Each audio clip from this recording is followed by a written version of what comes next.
A service of KIBMradio.com, the Internet's home for an all old-time radio.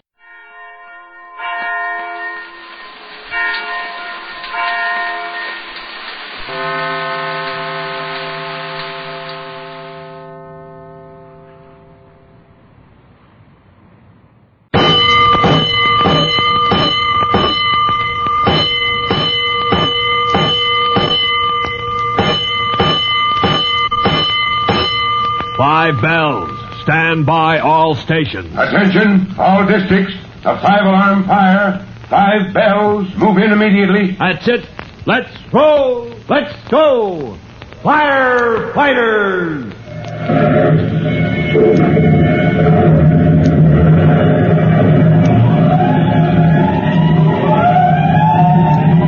Presenting Firefighters, the true-to-life story of our unsung heroes who stand ready to ride by day or night against our most murderous enemy, the demon of fire.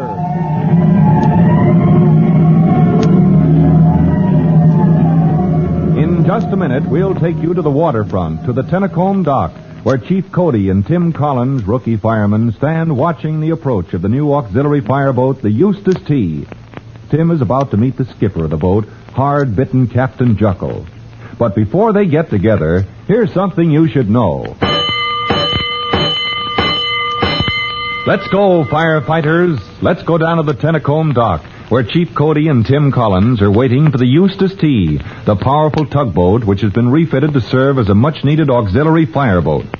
Mr. Tennacombe, proprietor of the Tennacombe Towboat Company, has explained that Captain Juckle, skipper of the Eustace T, is a good sailor, but a rough and ready waterfront character. And when Tim first saw Captain Juckle bringing the Eustace T up to the dock, he marveled. Oh, good grief, what's that? Look, Chief, that man on the foredeck of the Eustace T. Yeah, he looks like the whole crew rolled into one. Yes, sir.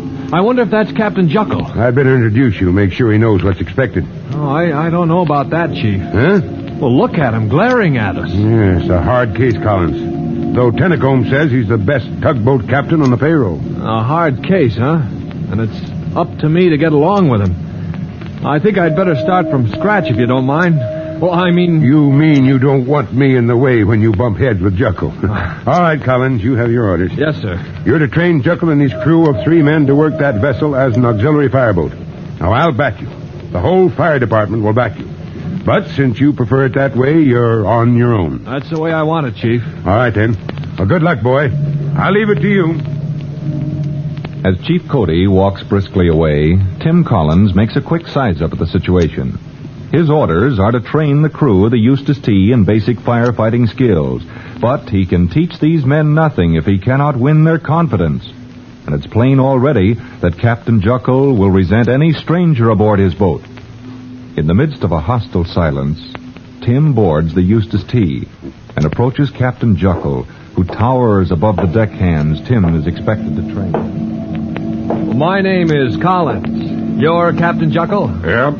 I'm Captain Juckle. Yep, he's Captain Juckle. I'm Mr. Luby. I'm first mate. Oh, glad to know you, Mr. Luby. The third mate, Scotty, he's down below. He's the engineer. That's where he stays, see, down below. Basil! Yes, sir? Why ain't you swabbing down the deck? You growed roots or something? Get 'em over. Basil's second mate. Luby. Yep. Get to polishing that bright work. Okay. What's the rush? I want to see what happens to the new guy. Luby, you want I should massacre you with a new guy looking at? Okay, I'm going. I was just going to watch. And now, you. Me? Who do you think I mean? Oh, now, look here, Captain. Let's get off on the right foot.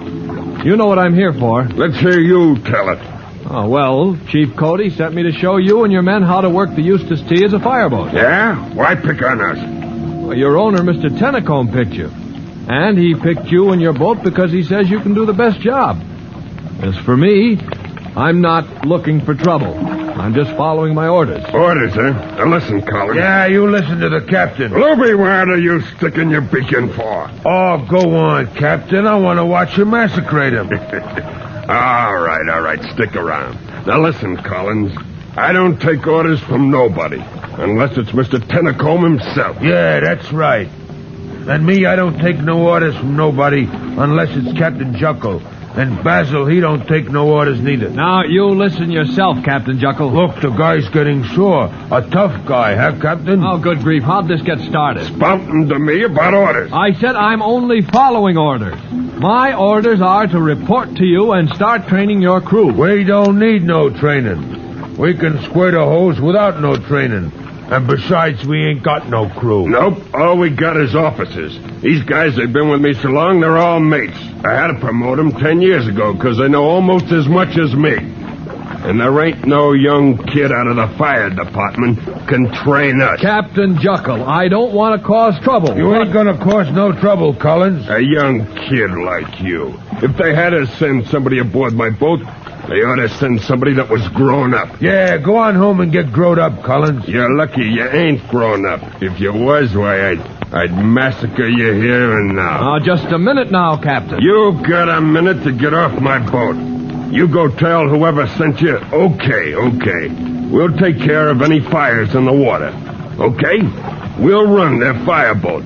But we don't need no kid fireman telling us how. And I'll tell Mr. Tenacombe so, too. If you won't listen to reason. Captain. Yeah? Basil. Yep. Escort the kid fireman off my boat. Well, I don't know, Captain. I'm staying here until I do my job. He's kind of big for a kid, Captain. Okay, then I'll escort him myself. Come along, you, and come quiet. Not me. Come quiet or you'll get hurt. I'm sorry, I have my orders. Hey, That ain't fair. Captain, look out. You gypsum, huh? Okay, Collins, I'll bust you in two. Oh, yeah? All right, come on, Captain. Let's see who gets off the boat. Over the side, Collins. Yeah. Here you go. Hey, No, not me! Well, how do you like that? All right. You fellas want to swim, too? How about it, Luby? You too, Basil. No. Take it easy, Collins. Creepers. Nobody never done that before to Captain Juckle. Not never. You, Juckle. Come on up here and take another dive. I can't swim. You, Luby, can't the man swim? Him? No, he can't swim a stroke. Oh, good grief. Why didn't you say so? Well, you done it so fast. Hey, Basil, a line. Throw the captain a line. No time for that.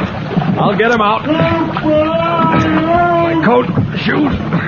All right, out of the way. Hey, look at the kid fireman swim. Here. Huh? Yep, the line. Throw him the line, Basil. The kid's got the captain. All we got to do is haul him in. What do you say, Captain? Have another donut? No. Give it to Collins. Oh, thanks, Luby. I'm full up to here. Now, look, Collins, you want to keep your strength up. Pipe down, Luby. Okay, Captain. When do we start this here training? When Collins says so. Oh, when you men are ready. You're sure you... Now, don't get me wrong, Captain, but you're sure you don't need to rest up after that exposure? How about it, Captain? You got run in, you got pulled out. That stuff can make a guy tired. Pipe down, Luby. You guys take orders from Collins like it was me. You do what the kid fireman says or I'll massacre the two of you. And don't never get no notion I can't. And at those words from Captain Juckle, Tim knows that the worst part of his special assignment from Chief Cody is over. He has won his place aboard the fireboat the hard way by fighting it out with Captain Juckle, the huge, heavy-handed, hard-headed skipper of the converted tugboat. And at the day's end, Tim Collins can report to his chief at Fire Department headquarters. Well, we're making progress, Chief Cody. We, Collins? Who's we? Oh, Captain Juckle, the boys and the crew of the Eustace T. They're catching on fast. No little problems to iron out? Oh, no, sir. The boys are as fine a bunch as I... Did I say something funny, sir? No problems, eh? Collins, I was watching from Tenacombe's office window this morning. Oh, you were? Yeah, Tenacombe and I watched that high diving exhibition. Oh, well, Well, Chief, you said you'd let me handle the captain my own way. I did. You'll get no interference from me, Collins. Only what, Chief? Tenacombe wants to know if you'd be willing to duck a few of these other men overboard. Says we'd do them good. I'm sorry, sir. I'll have my hands full with the Eustace T. Yeah, so I told him. What are your plans? Well, sir, next I'm going to take the Eustace T on a trial run. Hmm? We'll give the boys some practice out on the water. Can you speed up that training schedule? If you say so, Chief. I think you'd better. There's a big increase in shipping and more to come. Yes, sir, I know, sir. We need protection against fire on the waterfront. We do, and we may need it much sooner than we think. We want that fireboat ready, Collins, and I'm counting on you to see that we get it. Well, Chief Cody can't complain that Tim Collins has lost time so far, but there's a big and steadily growing need for the protection of the fireboat along the waterfront. Tim is under orders to put on full speed to complete the training of Captain Juckle and his men. And like Chief Cody, he has a feeling that the fireboat may be needed sooner than anyone suspects. You'll hear the story of the boat's first fight against the fire in our next true-to-life episode of The Firefighters. In just a moment, Chief Bob Cody will tell you, boys and girls, how you can help the firefighters in your own town. But first, here's a message you ought to hear. And now, Chief Bob Cody with a special notice for the Firefighters Brigade. Chief Cody. Hello, boys and girls. This is your friend, Chief Cody, and here's something I want you to know. One of the real troubles every fire department must face is the false alarm. When somebody pulls a false alarm, equipment and men roll to answer the call, and they're out of service when a genuine alarm comes in. Now, because of that false alarm, property and lives are in danger. Time and money are wasted, and all to give somebody the poor satisfaction of playing a foolish practical joke. Now, if you know anybody who likes to play that dangerous game with other people's lives and property, just tell him the truth. Tell him that false alarms are never funny. Well, that's all for now. You'll hear from me soon. Fire Chief Cody and the young rookie fireman Tim Collins will be back on the same station the next time you hear... That's it. Let's roll!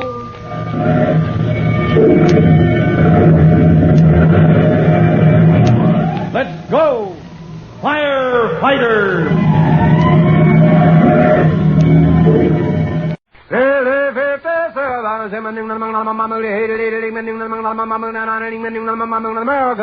LSMFT. Lucky Strike means fine tobacco. Listen. Season after season, I've seen the makers of Lucky Strike buy fine, ripe, mellow leaf. Tobacco that makes a swell smoke. James Monroe Ball, ace tobacco auctioneer, said that. Quality tobacco. Fine tobacco with real flavor. Smooth and mild. For myself, I picked Lucky's. Smoked them for 15 years. Herbert T. Highsmith, independent tobacco buyer, said that. Yes, at auction after auction, independent tobacco experts can see the makers of Lucky Strike consistently select and buy that fine, that light, that naturally mild tobacco. Remember, LSMFT. Lucky Strike means fine tobacco. So for your own real deep-down smoking enjoyment, smoke that smoke of fine tobacco, Lucky Strike. So round, so firm, so fully packed, so free and easy on the draw.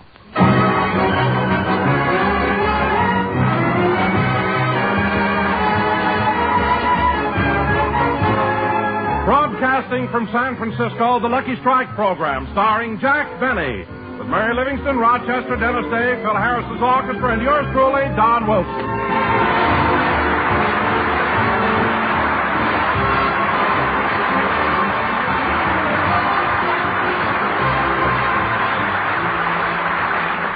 Ladies and gentlemen, on last Tuesday night in Los Angeles, with bands playing and trumpets blaring, the star of our show boarded a special car on the Lark.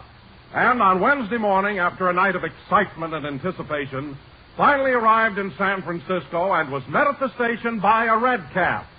And here he is, Jack Benny.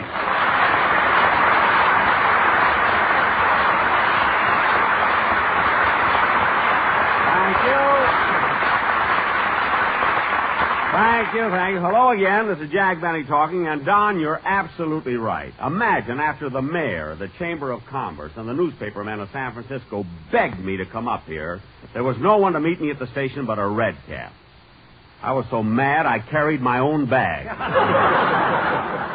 And I'm going to stay mad till I get back on the train. Well, anyway, Jack, even though you didn't get a reception at the station, at least you had the honor of coming to San Francisco in a private car.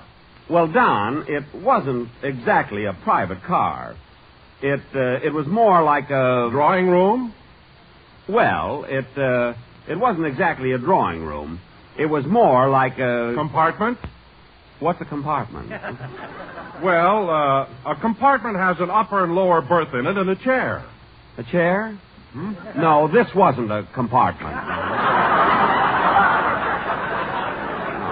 Forget about it, Don. By the way, how did you come up here? Oh, I came up on the TWA bus. TWA bus? Don, the TWA is an airliner. It flies. Not when I'm on it.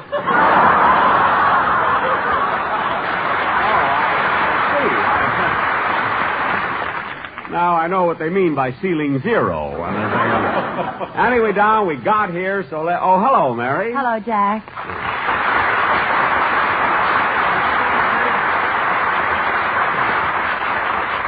Mary, I don't know what's come over me, but I've never seen you look so pretty before. Your complexion so clear, your cheeks so rosy. Have you got on your new makeup? No, you've got on your new glasses. Oh, yes. And Mary, I had these glasses made especially for San Francisco. Look at them. Well, I don't see anything different. Look closer. Well, I'll be darned. Windshield wipers. And not only that. Wait, Mary, press the little button on the bridge of my glasses. What? Go ahead. Press the button. Okay. Holy smoke, built-in fog lights. Yes, sir, there's nothing like... Mary, what are you sticking your finger in my ear for? I'm checking your gas and oil. Mary, don't be silly. By the way, where are you living here in town? At the Sir Francis Drake.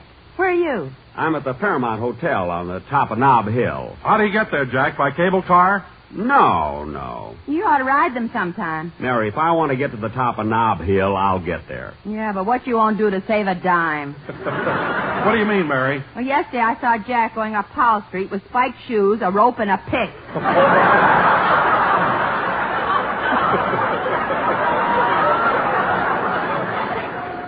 Well, I made it, didn't I? Yes, but when you got to the top of the hill, you didn't have to yodel. Look, I wasn't yodeling. Then how come you got fan mail from 3 goats in Berkeley? Because they got fountain pens that write under milk. I can go along with a gag, you know. Honestly, Jack, every time you come to San Francisco, you have more trouble. What are you laughing at, Mary? Well, yesterday we were taking a drive to Oakland. You mean over the Bay Bridge? Yes. When we got to the toll gate, I reached over to pay the man, and before I knew it, Jack flew out of the car, jumped into the bay, climbed up back on the bridge, handed the man the quarter, and said, "Butterfingers." Yeah. And, Jack, you want to know something? What? That man told me he dropped it on purpose. He knew you'd jump in after it. Dropped it on purpose, eh? Well, it wasn't a wasted trip, sister. We're having barracuda for dinner. Barracuda? How in the world did you catch a barracuda? I didn't catch him. He followed me out. With my new glasses, I look like a mackerel. Now, let's get on with the... Come in. Mr. Benny? Yes? I work in the San Francisco post office, and we have thousands and thousands of letters that say I can't stand Jack Benny. Huh? Oh, well, those must have been sent in for the contest I had last year. They were sent this year and have nothing to do with the contest.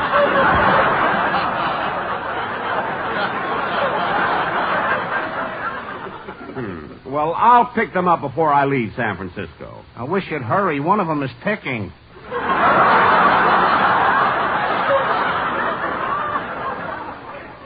Well, you can forward that one to Fred Allen. That's who it came from. Now, cut that out. I'll come to the post office in the morning and pick them up. And as for you, Mr. Jones. What? Jones. Jones? Jones? Yeah. Well, I want to shake your hand, Mr. Jones. I really do. Jack, what are you so excited about? Who is he? I don't know, but he's the first guy I've met in San Francisco whose name isn't DiMaggio. That's my first name. All right, get out. I had a fall for a thing like that. Well, Jack, it's just as I told you. Every time you come to San Francisco, you have trouble. Mary, I don't have any trouble. People love me here. You should have seen the crowd that turned out for the newspaper men's frolic last night. And, Jack, didn't you and Bob Hope do an act together on the Damon Runyon Memorial Fund benefit last Thursday? Yes, we did, Don. In fact, I was one of the masters of ceremonies, and I introduced Bob. Gee, I like Hope. He's so glib and he talks so fast. You're telling me. When I introduced him, I said, ladies and gentlemen, this is Bob Hope. And between Bob and Hope, he told 12 jokes, sang 2 choruses of Thanks for the Memory, and made a new picture called The Road to Tanforan. What a man. You know, he'd be a great comedian if he could only play the violin. Mary, stop looking at me like that. If I'd had a good lunch, I'd punch you right in the nose. Oh, yeah? Yeah. What? Hello, Mr. Benny. Oh, hello, Dennis.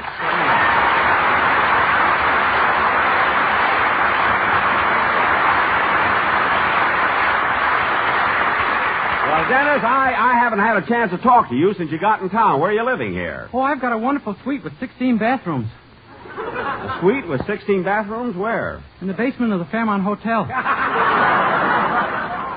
Oh, well, are you comfortable there? Yes, but I can never get to sleep. Why not? All night long, a man with a whisk broom keeps brushing me off. Oh.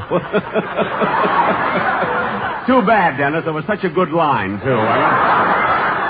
And you know what, Mr. Benny? Going without sleep has made me lose an awful lot of weight.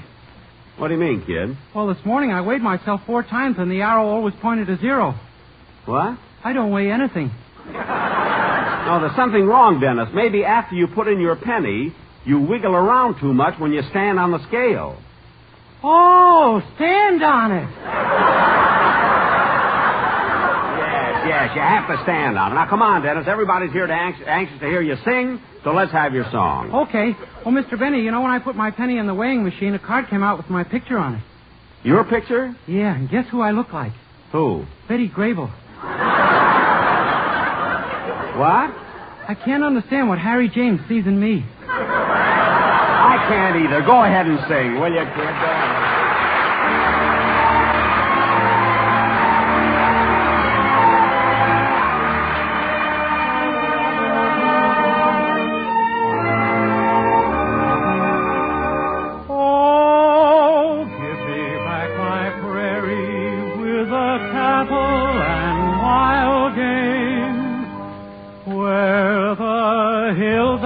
And curvy and the women are the same.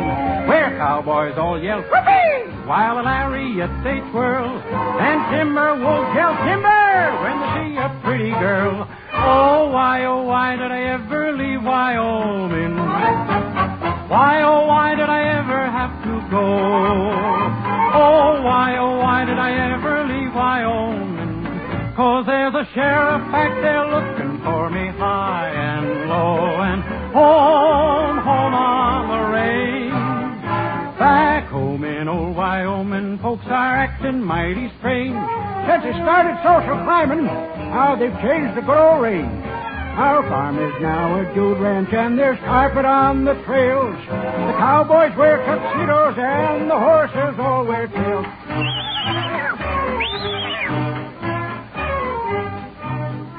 My Uncle Max in Cheyenne claims he's honest as the sun. He worked 6 years in a bathhouse and he never took A1. The sheriff finally got him and no more will Uncle roam. They caught him working in a bank and taking samples home. Oh why did I ever leave Wyoming? Why did I ever have to go? Oh why did I ever leave Wyoming? 'Cause there's a sheriff back there looking for me high and low and high and low and high. And the rod, the mandolin. Whoops, sorry. That baritone must have picked the key. Oh, from old Wyoming I will never roam.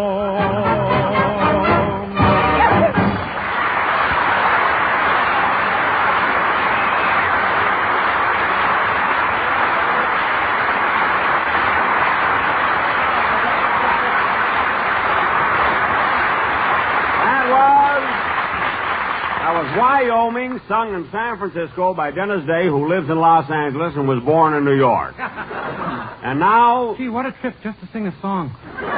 Yes, a trip. Say, Dennis. Dennis, we looked for you on the train. Why didn't you come up with us from Los Angeles? Well, I had to wait a couple of days because my mother and father wanted to come. I thought I'd treat them to a little vacation. Oh, did you drive up in your car? No, we took the night train. Mother slept in the lower berth, and my father and I shared the upper. You and your father in an upper berth? That must have been awful. Well, we wouldn't have minded that so much, but our dog wouldn't get off the pillow. Oh, your dog was in there, too? Yeah, she sure picked a fine time to have pups.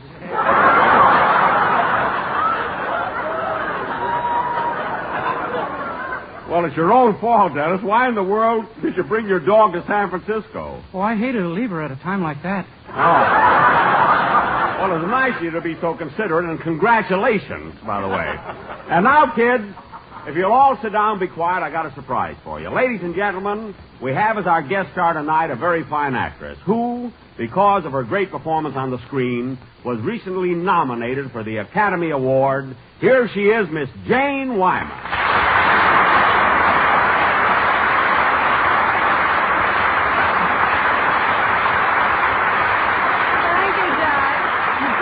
Very nice of you to say that. Well, I meant it, Janie. I thought you gave a sterling performance in the Yearling. That's yearling. Oh, yes. I thought you gave a sterling performance in the Yearling. I mean, sterling. Well, Janie, it must have been a great personal satisfaction for you being nominated for the Academy Award. Oh, it was, Jack. I was never so excited in my life.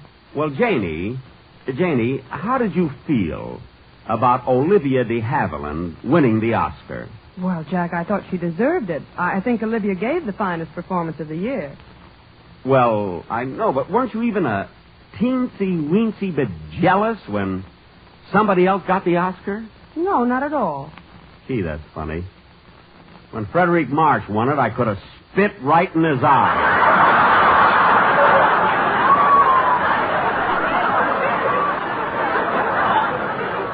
I was furious. But, Jack, you had no right to be jealous of Frederick March. You didn't even make a picture last year. I know, but I made one 3 years ago, and people still remember it. There's an answer to that, but I think my mother might be listening. I see what you mean. At least, Janie, you were nominated, and there's always another chance. Who do you think will be nominated next year? Tom Dewey.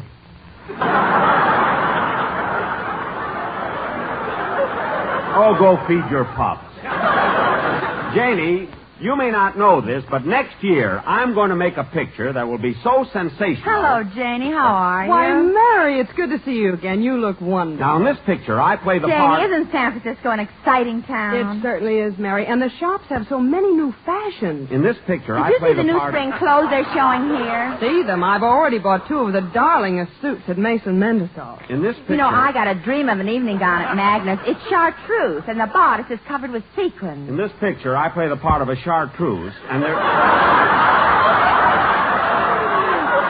Mary. I mean, there's a scene where Mary, you know, they have the most gorgeous things in the lingerie shop at Ruth Brothers. Real 2-way stretches and everything. Now, look, girl. And I picked up some of the cutest hats at Renthal. Wait a minute. Oh, and you should see the suede alligator shoes I got at O'Connor and Moffat. Wait a minute. And, you know, they have silk 2-piece bathing suits that are strapless and backward. You know,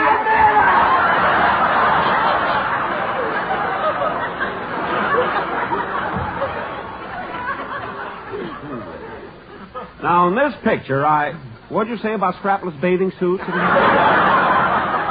Nothing. And you should be ashamed of yourself talking about your own pictures when you have a star like Jane Wyman. Well, I congratulated her, Mary. I told her she was wonderful in the Yearling, didn't I, Janie? Yes, you did. And the technicolor and scenery in the picture were the most gorgeous I've ever seen. Where did they shoot the picture? In Hollywood? No, it was filmed in, you should excuse the expression, Florida.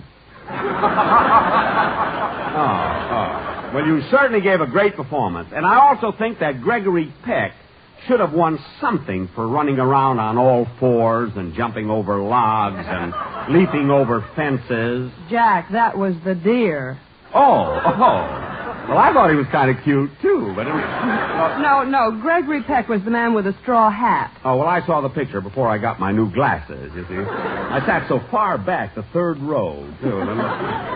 Janie, I haven't had a chance to see the picture yet. What was the story about? Well, Gregory Peck and I were running a little farm, and we were face to face with poverty.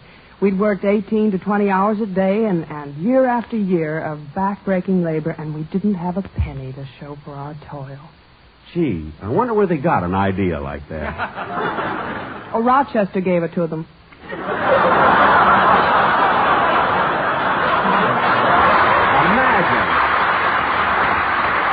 Imagine him selling his diary, isn't it? What were some of the things you and Gregory Peck raised on the farm? Well, there were potatoes, yams, cotton, and our best crop was tobacco. Well, it took a long time, but you finally got around to me. Oh, you're Don Wilson, aren't you? Yes, ma'am. Don Wilson, in the flab. Look, Don, we were just discussing... Jane, what are you staring at Don like that for? Now, I thought San Francisco had a bay. Wyman, you're only a guest, but you're just as corny as they are. Yeah. Well, Miss Wyman, I saw the yearling and I was very impressed, but there's one scene that I'd like to ask you about. What is it, Mr. Wilson? In that heartbreaking scene when your son ran away from home and with tears in your eyes you were running through the fields looking for him. Yes. Now, the tobacco you raised in that field, was it that fine, that light, that naturally mild tobacco? Yes, sir, you bet. Why, sure. And they dared give the award to another picture? Don, they gave it to the best smokes of our lives, if that'll make you happier, you know? And I've been smoking Lucky Strikes nigh on to 25 yearlings. Good. Every morning, Gregory would go out and peck that fine tobacco. Say, that's wonderful. Then again, if it's not Tom Dewey, it might be Governor Warren.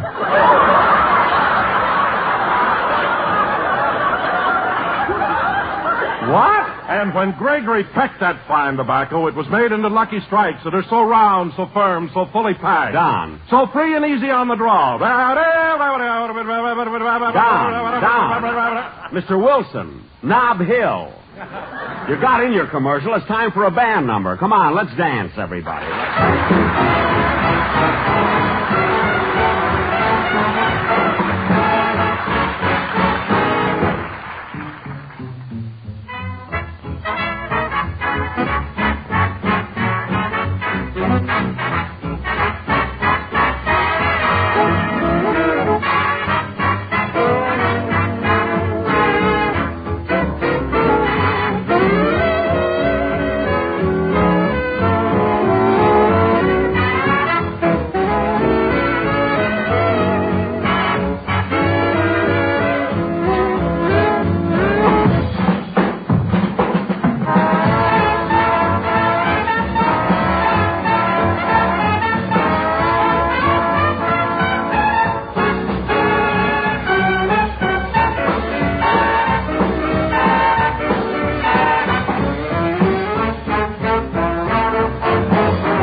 Song played by Phil Harris's orchestra and directed by Mr. Malin Merrick.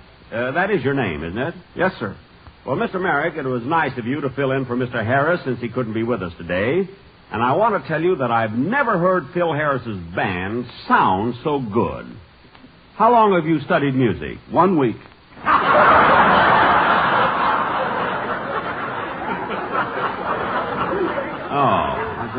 Well, what made you decide so recently that you wanted to lead an orchestra? Well, I'm a conductor on a cable car, and I don't know how long they're going to last.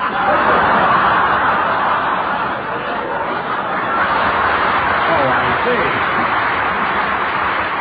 see. Well, thanks again for helping us out, Mr. What is that name again? Merrick. Malin D. Merrick. Now, what's the D for? DiMaggio. I should have known, huh? Jack? Well, why couldn't Phil come up here with us? Phil, well, you see, Mary, Phil has his own program for Fit Shampoo, which follows my show. And when I go out of town and Phil has to choose between the two programs, naturally he'd choose the one with the bottles. But he'll be with us next week. You know, Jack, I'm sorry Phil Harris isn't here today. I think he's awfully cute. Do you, Janie? There's one thing I can't understand. What do women see in Phil Harris? Oh, I don't know. He's handsome and impetuous, and he has sex appeal. Well, don't you think I have sex appeal? Well, in a gay 90 sort of way. Now, wait a minute, Janie. How can you say that? You've never even kissed me. Come on, give me a kiss. Right here in front of everybody? Why, certainly. Come on, Janie, kiss me. Well, all right. There.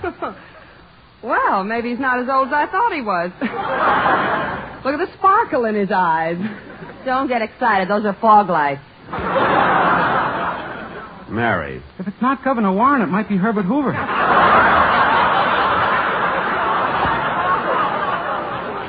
What? Don't you read the papers? Oh, quiet. Jack hasn't read anything since Monday except Newsweek because his picture's on the cover. You said it. And if I do say so myself, I look pretty good. Go on. I've sent out laundry that looked better than that. Mary, you're just jealous because Newsweek magazine didn't put your... Come in. Hello, Mr. Benny. Pardon the intrusion. Well, Mr. Kitzel.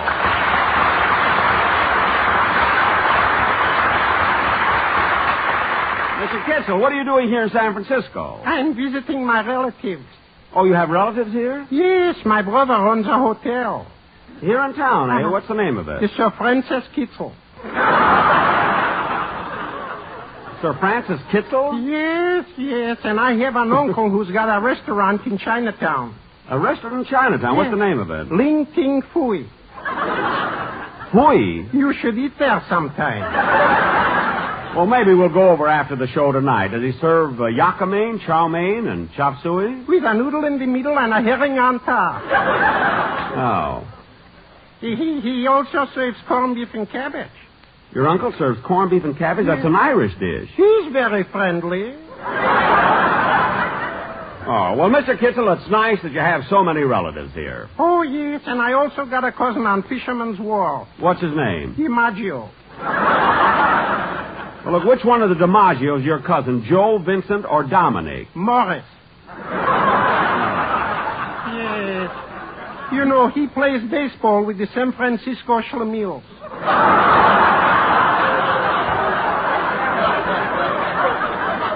Well, Mr. Kitzel, it was certainly nice to see you again. Well, as they say at 10 for M, mutual. Yes, sir. I got to be running along now. Oh, just a minute. Before you go, I want you to meet our guest star, Miss Jane Wyman. Hello, Mr. Kitzel. Why, Mr. Kitzel, you're a regular wolf. Thank you. Well, goodbye, Mr. Benny. Goodbye. Oh, Miss Wyman. Yes? Greystone 8056. Goodbye, everybody.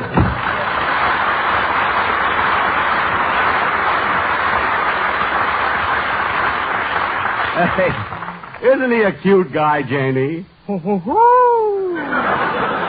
Well, Janie, we certainly had an exciting week up here, didn't we? We certainly did, Jack. And I want to thank you very much for being on my program and also for appearing at the newspaper frolics last night. Oh, it was lots of fun, and I always enjoy coming to San Francisco. Me too. Herbert Hoover lives in Palo Alto.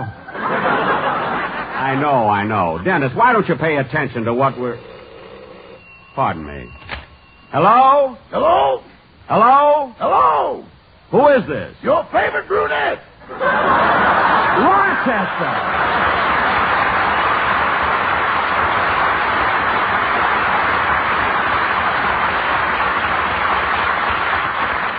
Rochester, where are you? I'm in Sausalito. Sausalito? What are you doing there? Nothing. Nothing? That's the main industry here. What? They've got so much of it, they export it. Oh, you mean things are kind of quiet over there? Quiet? Over here, they think no apprentice is a blabbermouth. Now, wait a minute, Rochester. I didn't give you permission to go over there. I know, boss, but I had a couple of spare hours on my hands. Uh-huh. And I was, kind of lonesome. Yeah? And then I remembered I knew a girl over here. Yeah? And it's spring now, boss. Spring!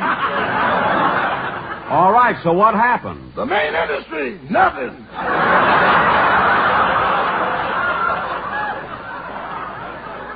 Well, look, Rochester, were there any calls or messages for me at the hotel? A few, boss. What were they? Well, the hotel barber came up to the room about 10 minutes after you left. The barber? Yeah, I got a shave and you got a haircut. Rochester, how could he give me a haircut when I wasn't even... Oh, well...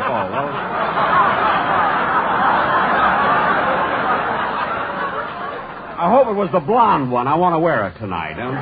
See you later, Rochester. So long, boss. So long. Oh, say, boss. Now what? My girl and I have been listening to the program. What'd you think of it?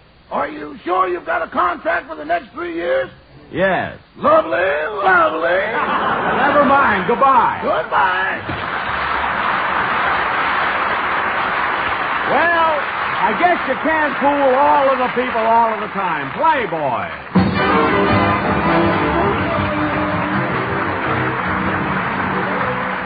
Ladies and gentlemen, the 1947 Easter Seal campaign is on.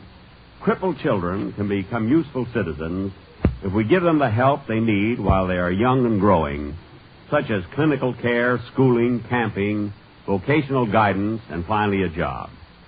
We can help them best by buying our share of Easter Seals today. Thank you. Jack will be back in just a minute, but first, here is Basil Rysdale. As you listen to the chant of the tobacco auctioneer, remember, LSMFT.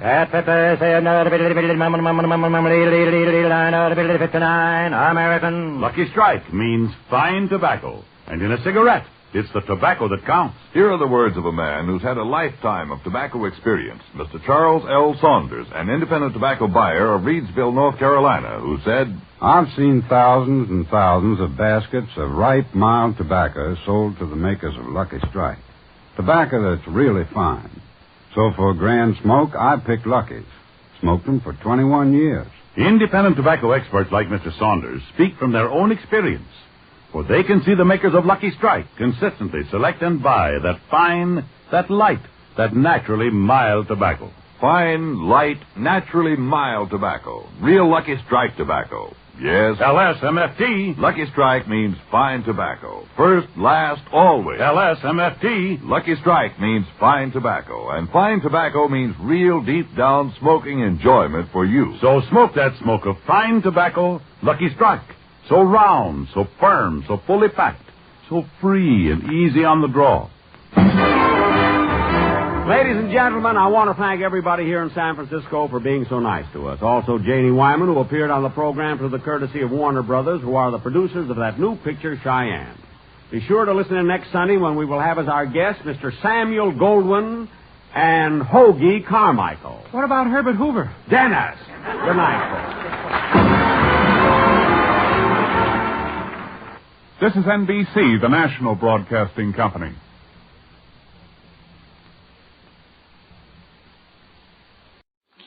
Good health to all from Rexall. It's the Phil Harris Alice Faye Show, presented by the makers of Rexall drug products and 10,000 independent Rexall family druggists. Good evening and aloha nui. Tonight, the makers of Rexall drug products and the 10,000 independent family druggists who recommend and sell them salute station KGU Honolulu and welcome you to the NBC network carrying the Harris Faye Show. Through the facilities of KGU, we extend greetings to all our friends on the islands, and especially to the firm of Benson Smith, who have been Rexall druggists for the past 40 years. We landlubbers here on the mainland tell you in all sincerity that we're happy you've invited us aboard, and we hope that you'll become regular members of our listening audience. But wait, I'm sure the stars of our show can tell you much better than I just how we all feel. So, here's Alice Faye and Phil Harris. Phil, isn't it wonderful? Now we can be heard in the Hawaiian Islands. You bet it's wonderful, honey. When I think of all those lovely people way out there in the Mediterranean... Phil, the Hawaiian Islands are in the Pacific. When I think of all those lovely people way out there in the Pacific listening to our program, I just want to sing. Well, don't. This is no time for corn. All right, Smarty, what can I do? Why, tell our listeners in Hawaii how happy we are to have them with us every Sunday from now on. Okay. Folks, we're just bowled over that you're going to be with us every Sunday from now on. And that we'll do our very best to please them. We'll do our very best to please you. And that we'd love to have their letters and comments. And we'd love to have your letters and compliments. Phil. Now can I sing? What? That's what I like about the South? Think you're smart, don't you? Well, this time I'm going to sing That's What I Like About the South Pacific. Oh, no, you don't. We want Hawaii to keep listening. Aloha to all from Rexall.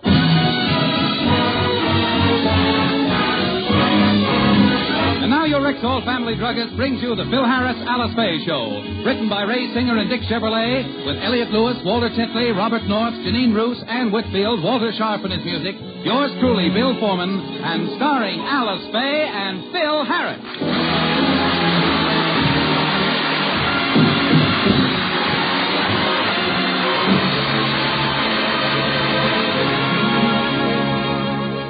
Mr. Scott of Rexall and his wife are going on a motor trip for a few days.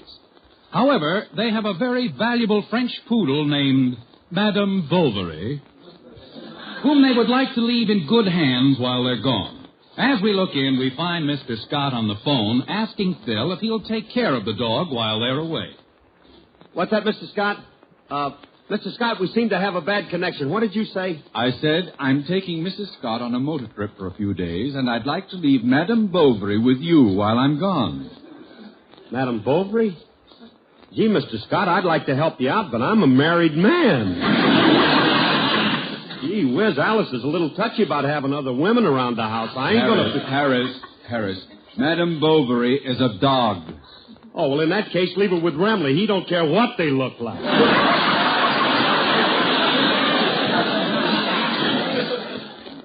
Give me strength. Look, Cornball. Madame Bovary is a dog. You know, bow wow, woof woof, arf arf. Oh, Scotty, you've been working too hard. Harris, listen closely. I'll spell it for you. I want to leave a D-O... No, that'll get him more confused than Wait. I've got it. Mr. Harris, when your wife is mad at you, where does she put you? In a doghouse. Cut it in half and you've got it. That's what I want to leave with you. A dog. Well, why didn't you say so instead of getting me involved in one of them double in tandem routines? I don't know nothing about what you're talking about. We'd be glad to take care of her. She's a nice dog. Bring her over. Thanks. I'll be right over with her. Goodbye. Goodbye, Mr. Scott. Who called, Phil? Oh, it's Mr. Scott, honey. He's taking his wife on a motor trip, and he wants to leave his dog with us.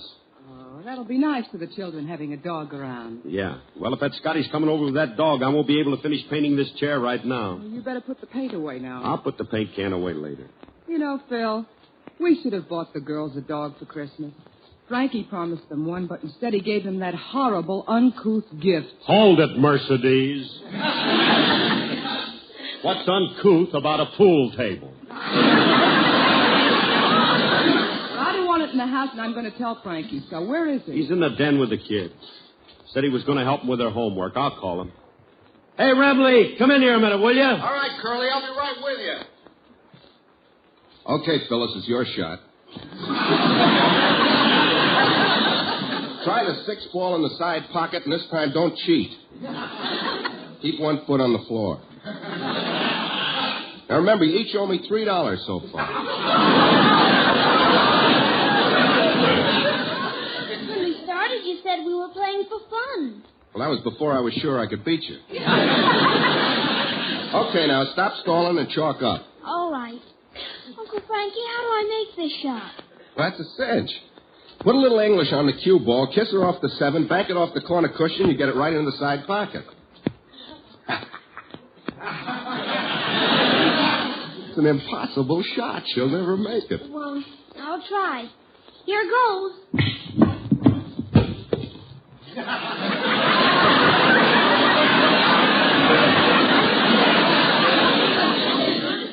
Little wise guy.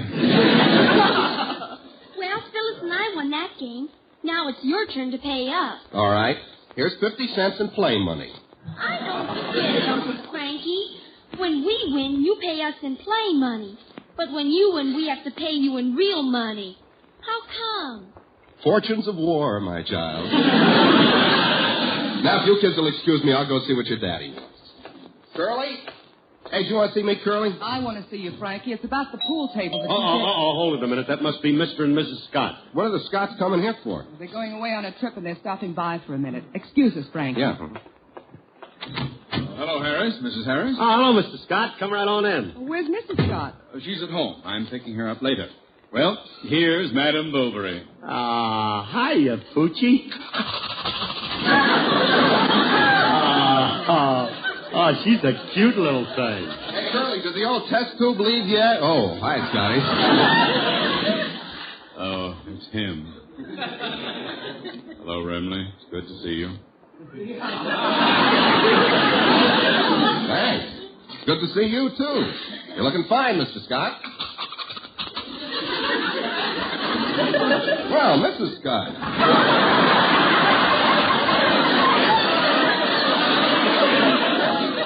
You're looking your usual charming self. Nice to see you again. She's got a cold, eh?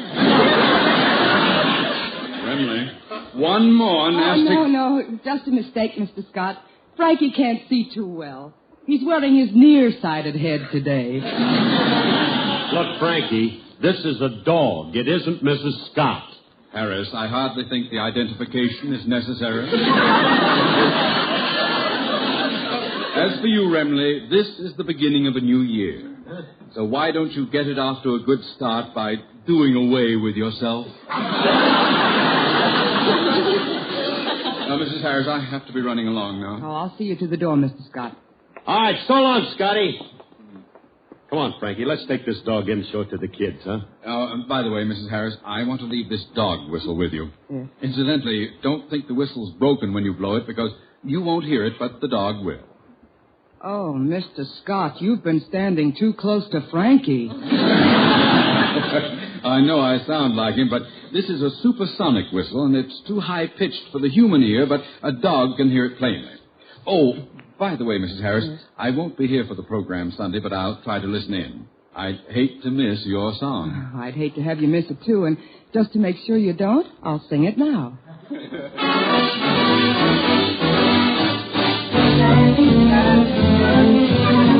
Bye-bye, baby. Remember you're my baby when they give you the eye.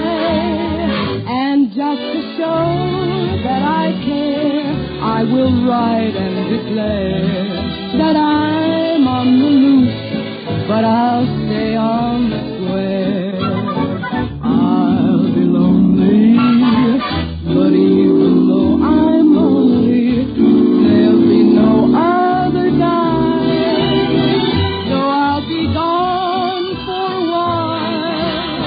I know that I'll be smiling with my baby by and by.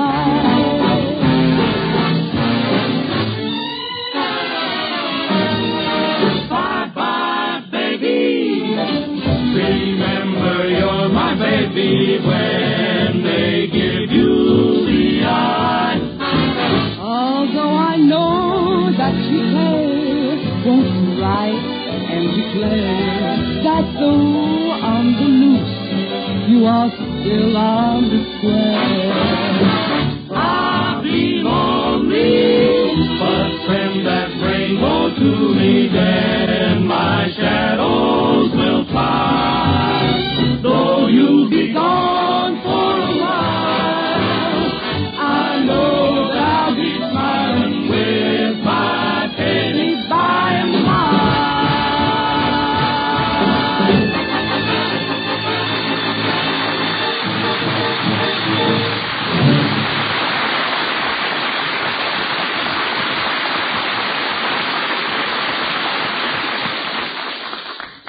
Well, Mr. Scott, that's the number I'm...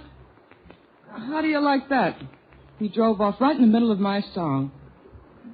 Oh, well, as long as he sends the check every week, who cares? I'd better put this dog whistle in a safe place. I wonder if it really works. I gotta try it. The dog heard it, but I didn't. Mr. Scott was right. It can't be heard by a human being. I'd better put it on the mantel so I'll know where it is. Well, it's 11:45. I'd better prepare lunch. Hey, Alice, where are those instructions that Mr. Scott gave you? I think this dog... Alice! Ah, well, I'll find them myself. I think she put them up on the mantel. Hey, I never saw this whistle before. Must belong to the kids. Wonder what it sounds like.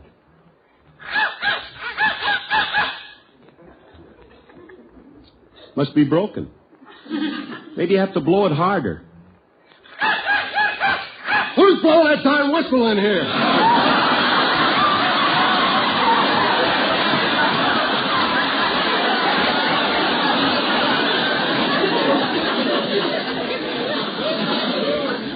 Well, I'm blowing it, but... You heard it blow? Yeah. That's the shrillest sound I ever heard in my life. But, Frankie, the whistle's broken. Look, I'll show you. Stop it! Lay down! You want to break my eardrums?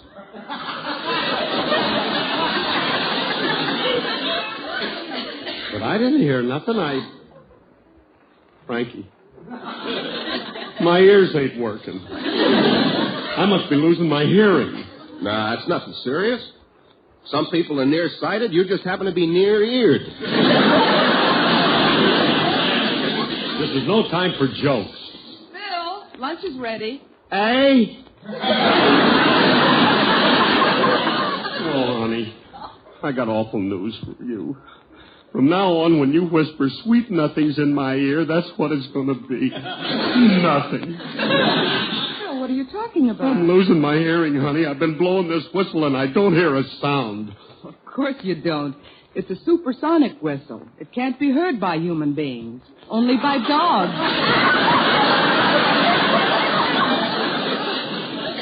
Oh. Well, thank goodness I'm all right. I didn't hear it, and Remley said he heard... Remley. What are you staring at me for? Just because I heard the whistle doesn't mean that I... Hey, Curly, if only dogs can hear it and I heard it, it must mean that I... Take it easy. Take down, Rex. Why is Frankie carrying on so? Alice, I got something amazing to tell you. When I blew this dog whistle, Frankie heard it. Somehow that doesn't surprise me. Honey, don't you understand? What did you say about the whistle? I said a human being can't hear it. But Frankie heard it. So? What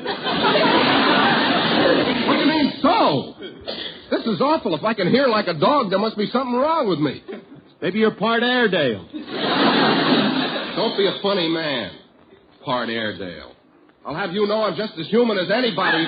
I'll be right in, dear.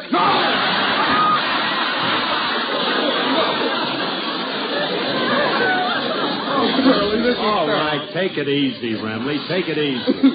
Just quiet down a minute now. Take it easy. You're nervous. I'll soothe your nerves by singing something appropriate for a man in your condition. Oh. How about trees? Oh, wait a minute. Come to think of it, I got just the tune for you, Remley. Now sit back on your haunches, cock your ears, and listen to your master's voice.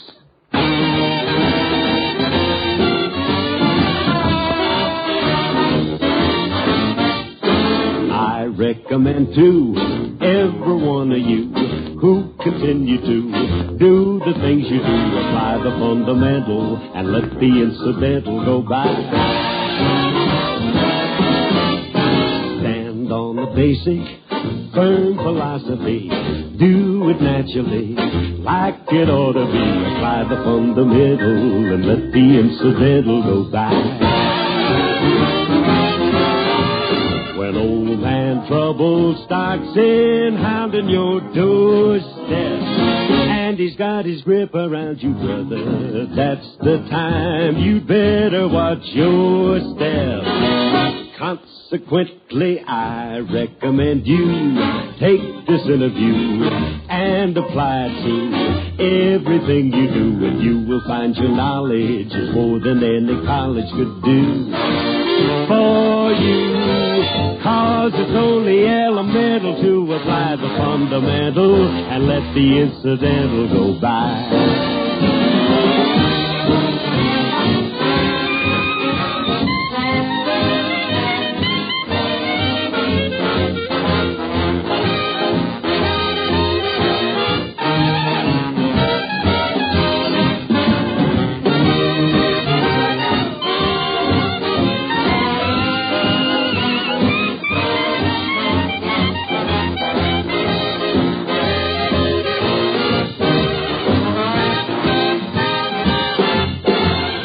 Recommend to every one of you who continue to do the things you do, apply the fundamental and let the incidental go by. Stand on a basic firm philosophy, do it naturally like it ought to be, apply the fundamental and let the incidental go by. When old man trouble starts in hounding your doorstep, and he's got his grip around you, brother, that's the time you better get more help. Consequential, I beg you take this little interview and apply it to everything you do, and you will find your knowledge is more than any college could do for you. 'Cause it's only elemental to apply the fundamental and let the incidental go by. Bye-bye. F-U-N-D, I don't know how to spell it, but let the incidental go by.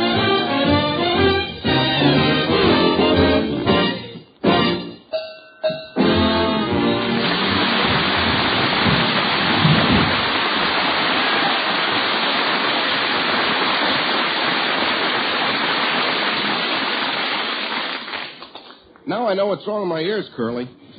I always stand too close to you when you sing. Hey, Curly, do you think maybe there's something in my ear that's causing my strange affliction? Could be. Maybe you got a tick in there. Hey, hold still, Remley. I'll look in your ear and see. Hold over here. Kind of dark in there. Wait till I light a match. Let me see now. Hey, don't hold a match so close to my ear. Will you hold still? I want to study this. Right. Is anybody... Well, it's about time somebody set fire to Mr. Remley. All the alcohol in him, he'd make a beautiful blaze. You keep quiet, Julius. Now hold still, Frankie. No. I don't see nothing in your left ear, Remley. Well, come over here and look in his right ear. I see something astounding in here. What do you see? The light shining through from his left ear.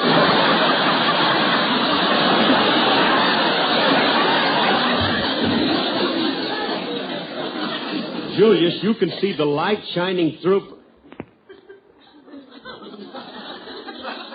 Julius, you mean... Like an empty attic. Come here and look, Mr. Harris. It's... Oh, that frightened me. What frightened you? A bat just flew out of it. Julius, one more crack out of you and I'll spill this can of paint over you. Keep your shirt on. What are you looking at his ear for anyway, Mr. Harris? Well, kid, Mr. Remley has a very strange affliction. You see, he hears like a dog. Hey, this guy's a regular menagerie. What do you mean, menagerie? He hears like a dog, eats like a pig, and drinks like a fish. Mr. Harris, does any other member of his family suffer from this? Does he have any brothers or sisters? Yeah, he's one of a litter of 5. Let's see, there was Prince, King, Rover... Mr. Remley, please don't bark while us humans are head in this paint can right on your head. Here, take that. You missed me. Oh, Remley, look what you got now. You got that red paint all over the dog. How am I going to explain this to Mr. Scott? How his dog got red? Tell him his French Poodle joined the Communist Party. Oh, fellas.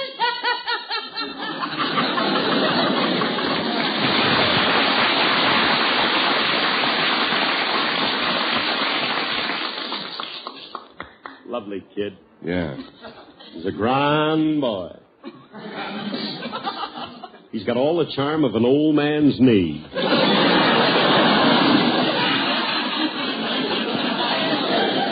Oh, Remley, now look. Just take a look at that dog. He's covered with red paint. What are we going to do? If Scotty ever sees his dog like this, I'm a cinch to lose my job. Now, we got to get the paint off of her hair. Well, take it easy, will you? We'll get it off. Oh, sure. All we have to do is you go answer the phone. I'll get the paint off of the dog.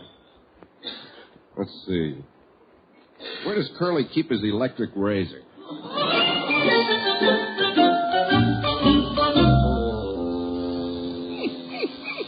Okay, stop shivering, Poot. There you are. Hey, you look great, kid. Not a hair on Hey, you. Remley, I got news for you. We're cooked. That was Mr. Scott on the phone. He had to postpone his trip, and he's coming over to get his...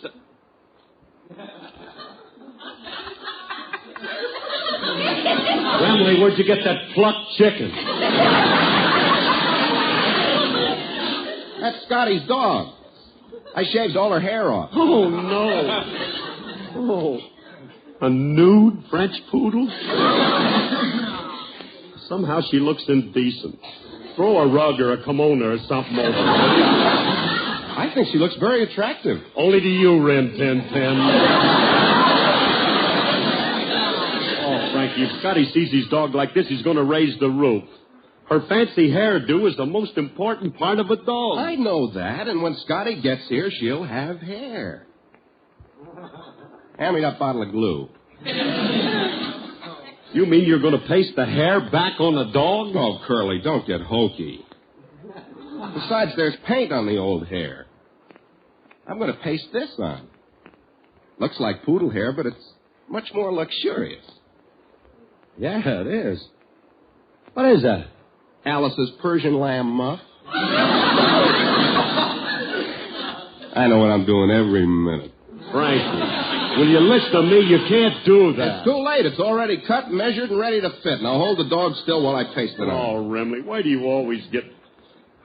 Well, that's all we got left to do now, and I'll tell you something. We got to hurry, Frankie. Mr. Scott will be here any minute. Now, look, do you remember how her fancy hairdo looks? Stop worrying, will you? I'll put it on just the way it was. You'd better.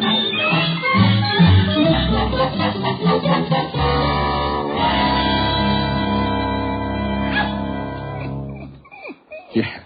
Well, she's all pasted, Curly. How does she look? I don't know, Frankie.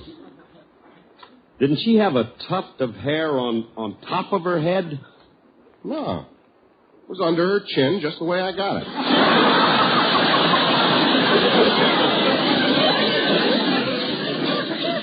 Well, maybe you're right. But is it supposed to be shaped like a Van Dyke? She looks like an ad for boxed beer. I think she looks swell. Notice how deftly I applied these clumps of fur here and there. Gives her a look of studied carelessness. Well, maybe she looks all right, but wait a minute. What's that limp strip of fur hanging down the back of her?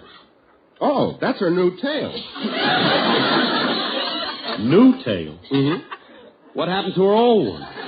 Well, while I was working on her, she kept swishing it in my face, so I glued it to her stomach. Oh, Frankie, this is a sad-looking animal, and I know that Scotty is going to be... Mrs. Harris told me you had my beautiful dog in here. And I... What is that horrible monstrosity? That horrible monstrosity is your beautiful dog. What happened to her? She used to have hair on top of her head and all along the top of her shoulders. Now she has it hanging from her chin and under her stomach. Turn her upside down. She'll be as good as new. I should have known better than to leave her here with you two maniacs. Come, Madam Bowlbury, we're going home. Daddy will pick you up.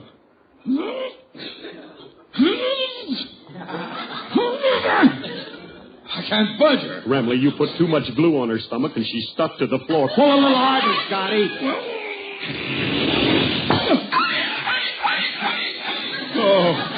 Oh, you poor dog. But don't worry. We'll get back at those two right now. Now, wait a minute, Scotty. Wait a minute. Take it easy. Don't stick that dog all night. Dog nothing. I'm going to bite you myself. Oh, wait. Don't roll yourself. I can explain. I didn't mean to. Scotty, stop chewing on my leg. Take off your garter, you coward. Oh,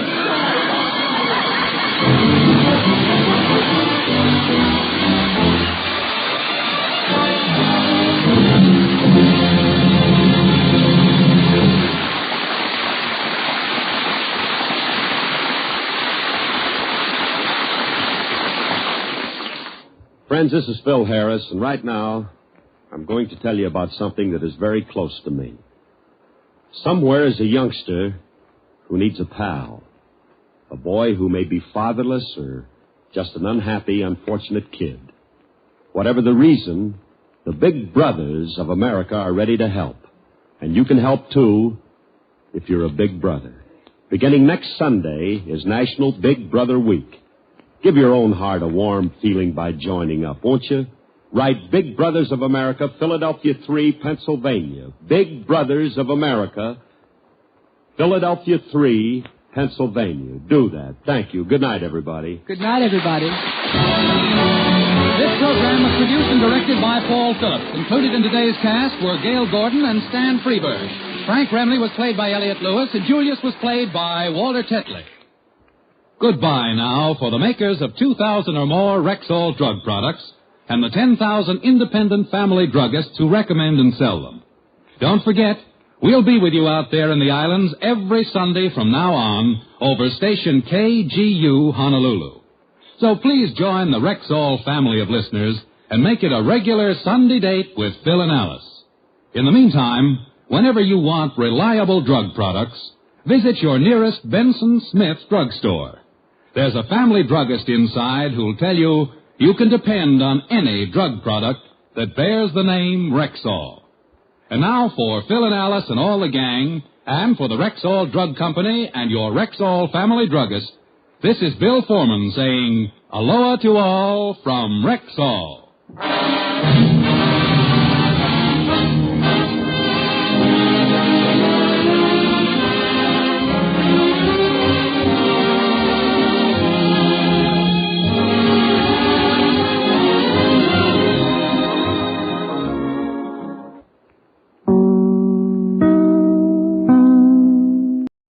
Speaking of radio, the Jack Benny Program.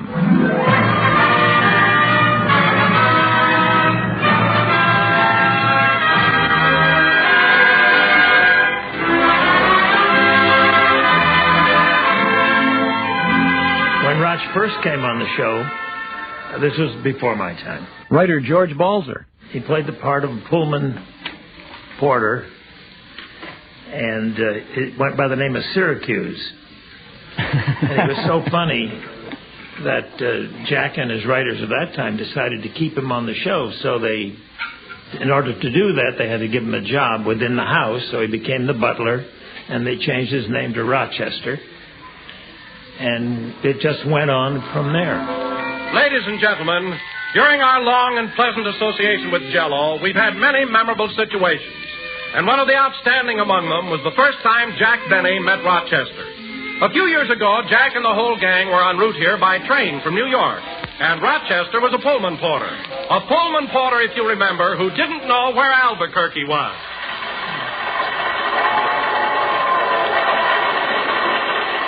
Oh, gee, what a long trip. Say, Jack, look out the window. They sure dress funny here in Hollywood. Those are Indians. This is New Mexico. Oh. Hey, Porter. Porter. Yes, sir. What time do we get to Albuquerque? What? Albuquerque. I don't know. Do we stop there? Well, certainly we stop there. My. I better go up and tell the engineer about that.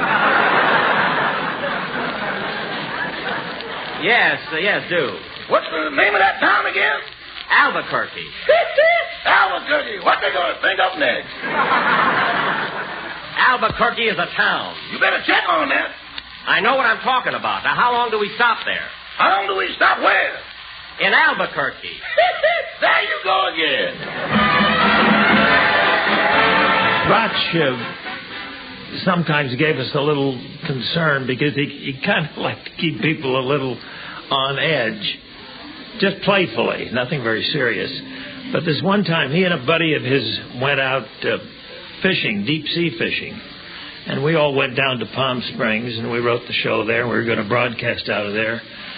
And one afternoon, we get a story on the radio, a bulletin that Eddie Anderson, Rochester, the Jack Benny Show, is lost at sea. So we've got the script all written, ready to go, and he's got his problems, but we got ours.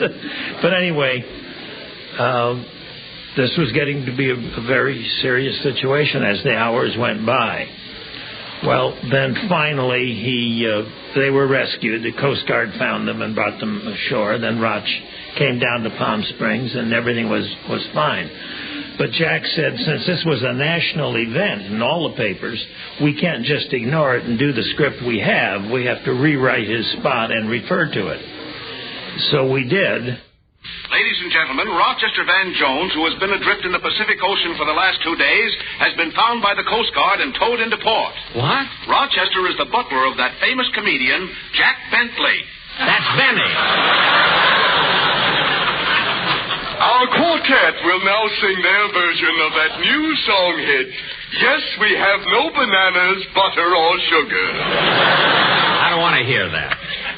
Oh, my goodness, Rochester adrift in the Pacific. I didn't even know he was on a boat. Well, thank heaven he's safe. When he gets home, I'm going to... Maybe that's him. Hello? Long distance call for Jack Bentley. That's Benny. I'll take it. Very well. Hello? Hello? Hello, is this Rochester? You were expecting Navy ship work, Kelly?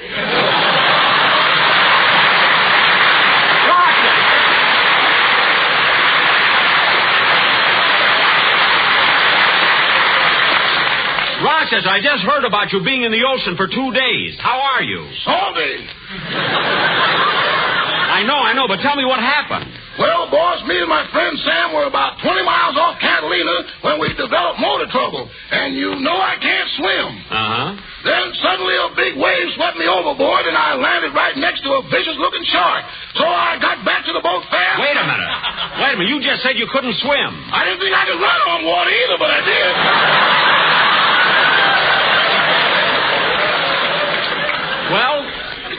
Well, what happened then?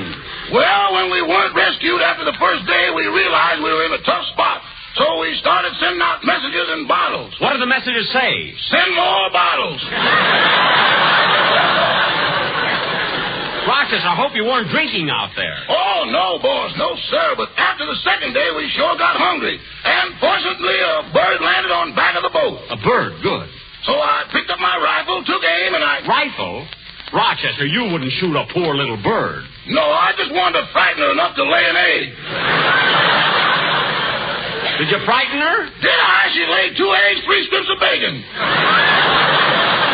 Rochester, don't be ridiculous. A bird can't lay bacon. Boss, when you got a gun in your face, you find out you got talent you never knew you had.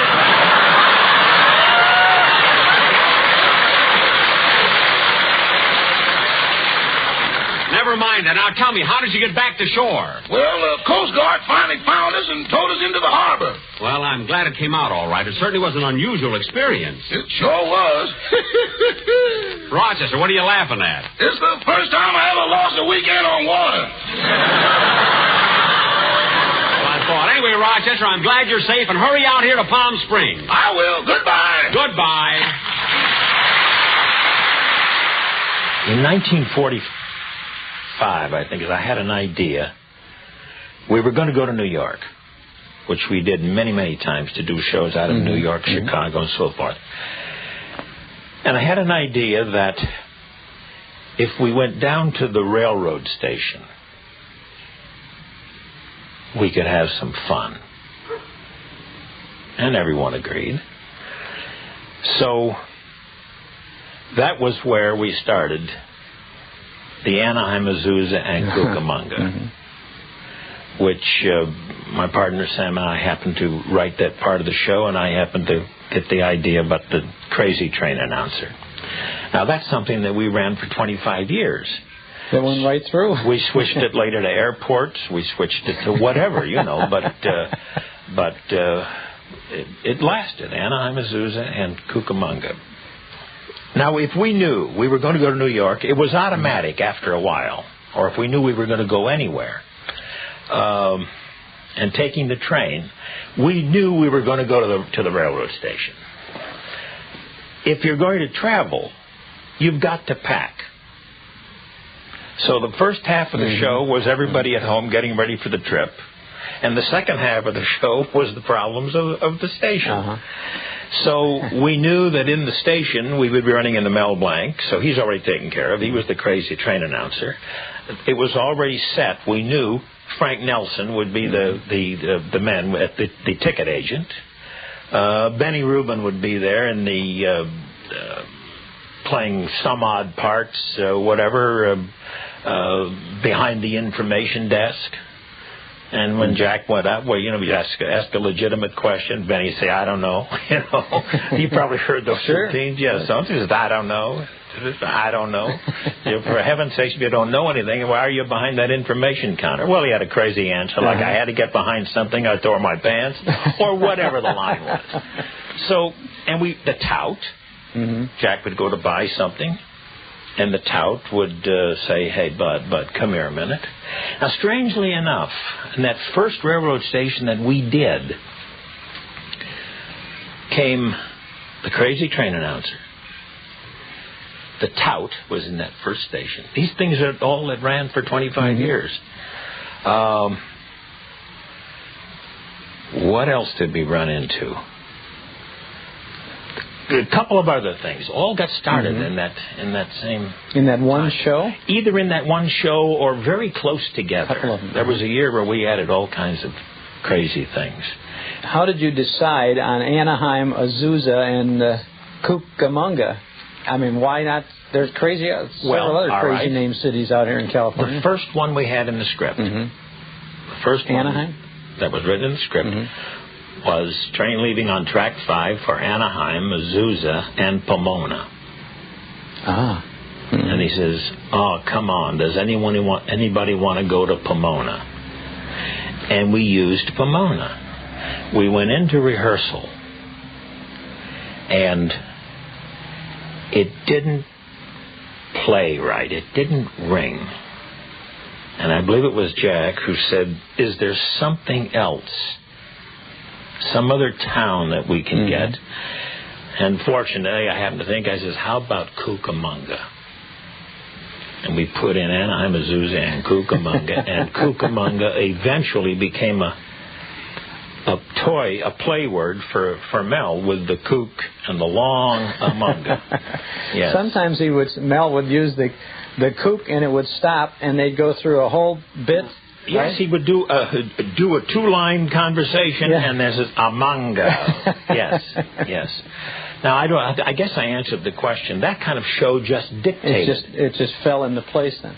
Attention, please. All passengers for Anaheim, Azusa, and Cucamonga will have to walk.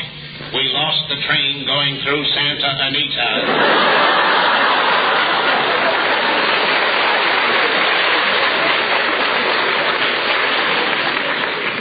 Rochester and his lousy tips. Gosh, Jack, look what time it is. Yeah, I hope this ticket window isn't too I say, old chap. Uh-huh. Begging your pardon and all that sort of rot. Could you inform me as to the location of the information booth, please? Well, now, I'm not sure. Perhaps, old fellow, your daughter would know. No, this girl isn't my daughter. Oh, I don't mean her. I mean the little one with the feathers. That's a parrot. You see? I say, old boy, did you sit on the egg? There's such a resemblance. Look, mister, I don't know where the information booth is. Well, cheerio, bubble gum, and all that sort of thing. What is there about me? somebody walks up to me. Oh, Jack!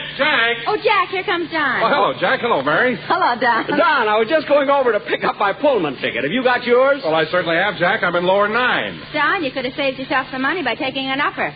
But I like to be in the lower. After the first bump, you're there anyway. You're not kidding. Say, Don, I hope you brought the quartet with you. I don't want them to miss the train for Denver. Well, here they come now, Jack. Oh, yeah. I bet they're all excited about the trip. They sure are. Hello, fellas.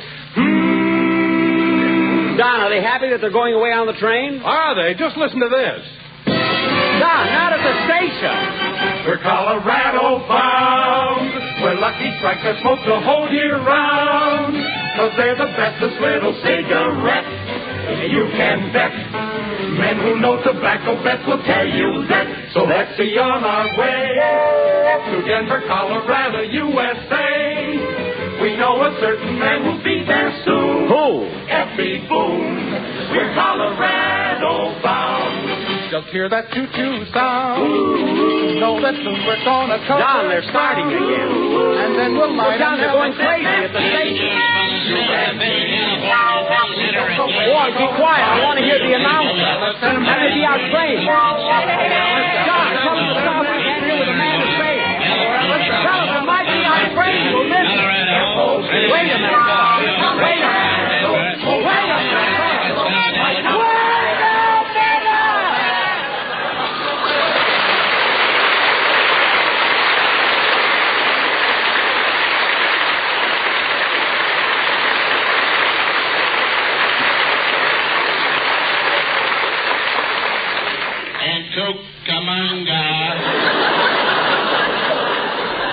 Don, I couldn't hear a word that train announcer said. Jack, you better hurry over and get your tickets. I'll meet you on the train. Okay, Mary, you take the parrot, and I'll see you and Don at the gate. All right, but hurry. Now, let's see. The ticket window is over... Oh, there you are, mister. I'm so glad you haven't left yet. Oh, for heaven's sake, you again. I'm trying to get a ticket, will you? Please, take care of yourself. Mister, I'll take care of myself. I bought something for you. Here, take this fruit and these flowers. Flowers? Give them to the little lady. Thank you, but mister... I just hate to say goodbye. Look, you don't have to worry. I'm a stranger. I'm a stranger. I didn't want to come all the way to the station, but you made me. You made me. I know. Why do people have to go away?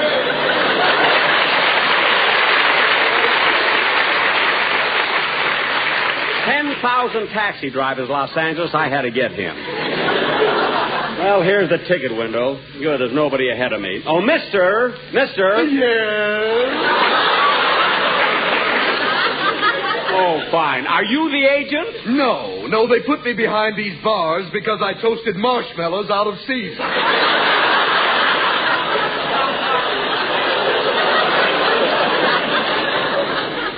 Now, look, mister, I'm in a hurry. I'm in a hurry. Look, give me 2 for Denver. 2 Denvers? You want them on rye or whole wheat? Not sandwiches. Not Denver, Colorado. Oh, I'm sorry. I used to work in the Brown Derby. Oh. Well, you're in the railroad station now. You can take it off. Oh, I can't. There's a guy named Tony under it giving me a wave. Look, mister, all I want are 2 tickets to Denver, Colorado, you see? You and your wife? My wife? Oh, no, don't deny it. I know you just got married. You're still carrying the flowers. Look, this bouquet of flowers... Why don't you throw it? You're darn right I'll throw it. There. Whoops, I caught it. Wait till the girls hear about this.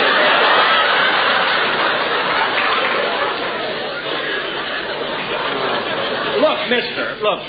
Will you do me a favor? Look. Give me 2 tickets for Denver, Colorado. That's all I want. That's all. Yes. See, 2 tickets. That's all I want. 2 tickets to Denver, Colorado. Do you have your baggage all taken care of? Yes, I have. Well, it may be cold in Denver. Is your coat checked? Well,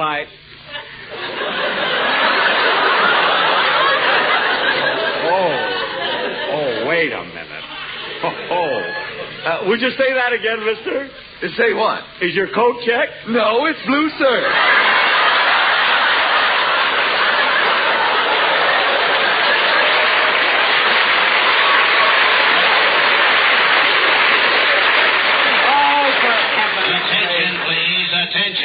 Santa Fe, California, on track 7 going to Denver is ready to leave. Oh, my goodness. Hey, give me those 2 tickets to Denver. Quick. Jack, Coming, Mary. I'm coming! Coming!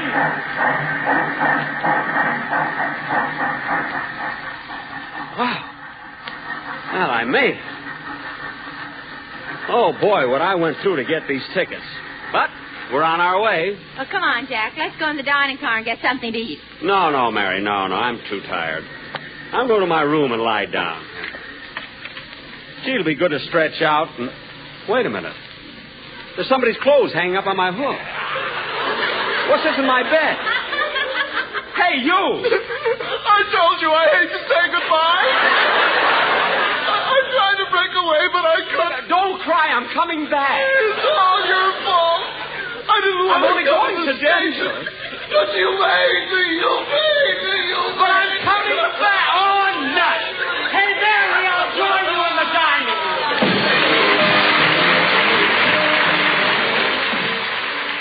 It went on week to week, and we did what the audience wanted, what they expected of us, and we had very few problems. And it just worked out beautifully. Now, as we're talking about the railroad station, and to show you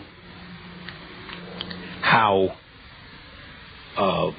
things were expected of us, I had an idea one night. We were working on a show, or one afternoon, whatever it was, and we knew we were going to go away the next weekend. We knew we were going to do the railroad station. That was all set. We did automatic. So I said, Jack, I've got an idea.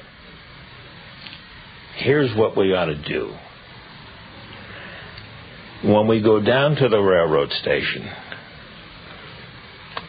we'll hear all the traffic noises as you get out of the cab and so forth. And then you stop and say, Mary, I can't do it. She says, what do you mean? What do you mean you can't do what? She says, I can't go in that crazy station again. It drives me nuts. She says, but Jack... He says, no. She's, Jack, you've got to go in. We have to go to New York. Now, we've got to get on the train. He says, oh, I guess so, but these people drive me crazy. The doors opened, and the most beautiful train announcer, with a very dignified voice, said, train leaving on track 5 for so-and-so, so-and-so, and so-and-so. Will those passengers with the tickets for the so-and-so please board the train? Jack says, now, wait a minute. What? He says, that was a nice fella. Now, what we did, we took him quickly through the station, had his ticket validated, beautiful man behind the counter. Bought a magazine, lovely girl waiting. Everything was just wonderful. And we get on the train, and now we're headed for New York. He said, I can't get over it. He says, such a pleasure to go through that station. People all made sense, so forth and so on. Now we're riding along, and after a while, Mary says, well, let me go back just a minute. When this happened in the railroad station, you heard the studio audience went, oh. Well, Mary, here we are at the main entrance. First thing I'll do is check my bag, and then I'll... Jack, what'd you stop for? Mary, as much as I like to travel, I just hate to walk into this station. Everybody who works in there drives me crazy. That train announcer, the man behind the magazine counter, the ticket agent, everybody. Well, Jack, nobody else seems to have any trouble. It could be your fault. How can it be my fault? I never do anything but ask them straight questions. Well, let's go in and get it over with. All right. Well, go on, Jack. Go validate the ticket. Okay. Don't push me. Well, here's the ticket window. Oh, Mister. May I help you, sir? Now, wait a minute. All I said... Huh? I said, may I help you, sir? Yes. Yeah, I'd like to have you validate my ticket. Why, certainly. There you are, sir, and may you have a very pleasant trip.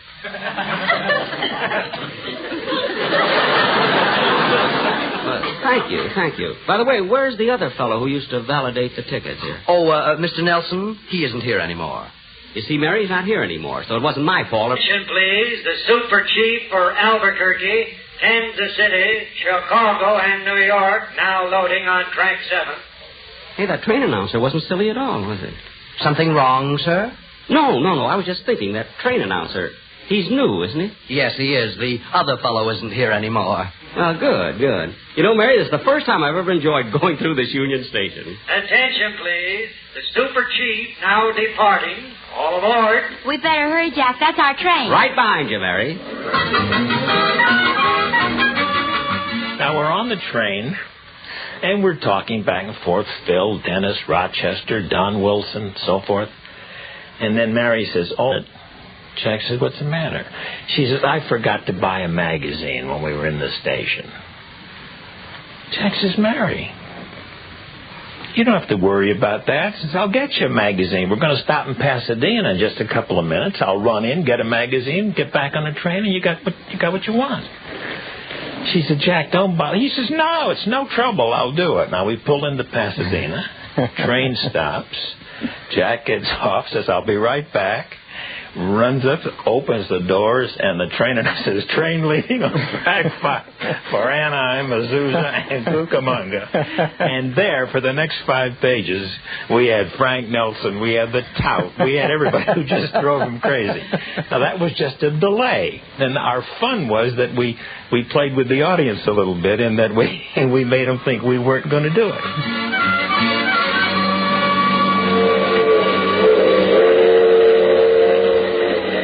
Well, Mary, we're on our way to New York. Rochester's on the train, and I hope the whole... Hiya, Jackson. Oh, hello, Phil. Hello, Mary. Hello, Dennis. You see Don? Here I am. Well, we're all on. Jackson, I want to thank you for letting me take Sammy along. He's on the train, too. Good. You know, Jack, this is the first time we've ever started on a trip with you being so happy. Well, why shouldn't I be? For once, I got on the train without running into a lot of crazy people. I got a nice compartment here, too. Hey, look, we're pulling into Pasadena. That's right, kid. We stopped here for 10 minutes. Hey, Jackson, how about a game of gym? Okay, Phil, get out the cards. Jack, while we're stopping here, I'm going to step off and get a magazine. Mary, you stay here. I'll get one for you. Phil, deal the cards. I'll be back in a minute. Yada-dee-da-dum, da-dum, da-dum, da-dum. Gee, they got a nice station here in Pasadena. See, where's the entrance? Oh, here it is. Let me see. Where's the magazine counter? Oh, there it is, over there. Yada-dee-da-dum, da-dee-da-dum, da-dee, dum-dee-da-da-dum. Oh, Mister.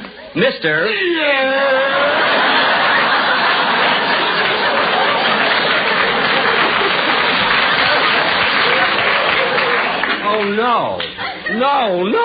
Train leaving on track 5 for Anaheim, Azusa, and Cucamonga.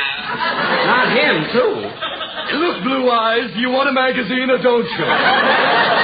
Well, certainly. That's why I got... Leaving on track 3 for Old Punch Out and Tennessee. Well, shut my mouth, the magnolia tree.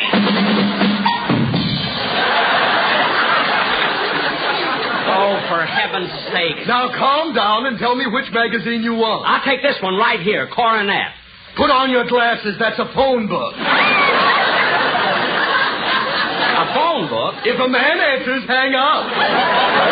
If you don't stop being so crazy, I'll report you. Crazy? Me? If you're not, why have you got that flower stuck in your ear? Oh, is that still there? What? I was afloat in the Rose Parade. Look, mister, I don't understand you at all. Do you enjoy aggravating me? Ooh, do I? Well, I've had enough. Give me a magazine, any magazine. My train leaves in 5 minutes. Good. I couldn't stand you any longer. Oh, nuts. Train now leaving on track 8 through Illinois to New York State. South Pacific and Kiss Me King. Sammy, get back on the train. And that's what I better do, too. Hey, Jackson, you better hurry up. We're pulling out of here soon. Coming. I didn't have so much trouble here. I'd have been there. Hey, Bud. Uh-huh. Come here a minute.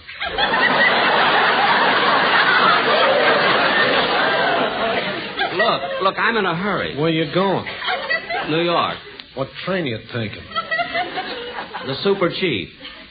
What? take the El Capitan.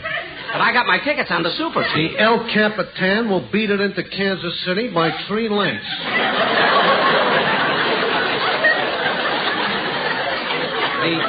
The El Capitan? Get a load of that position. It's on the rail. What? And look at the breeding. It's by Santa Fe out of Los Angeles. Gee, maybe I could. Jack, you better hurry. Okay, Mary. I'm sorry, mister, but I'm not taking the El Capitan. I'm going to stay on the Super Chief. Well, okay, if you want to take a chance on a sleeper.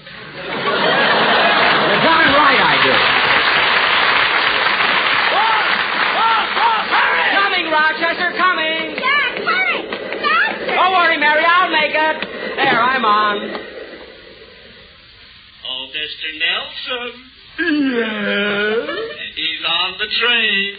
So he is. Are you all packed? Uh-huh. Well, then let's hurry and get to the airport. Ooh, will he be surprised when we greet him in New York? Oh, will he?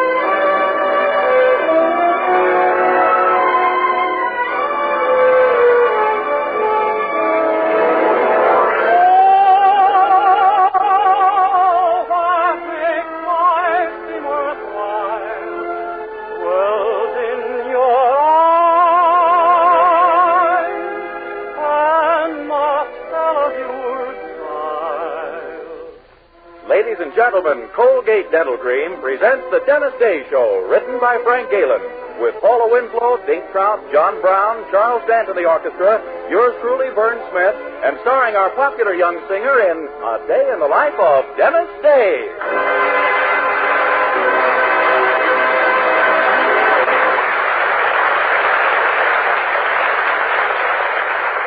Twice a day and before every date, use Colgate Dental Cream to clean your breath while you clean your teeth.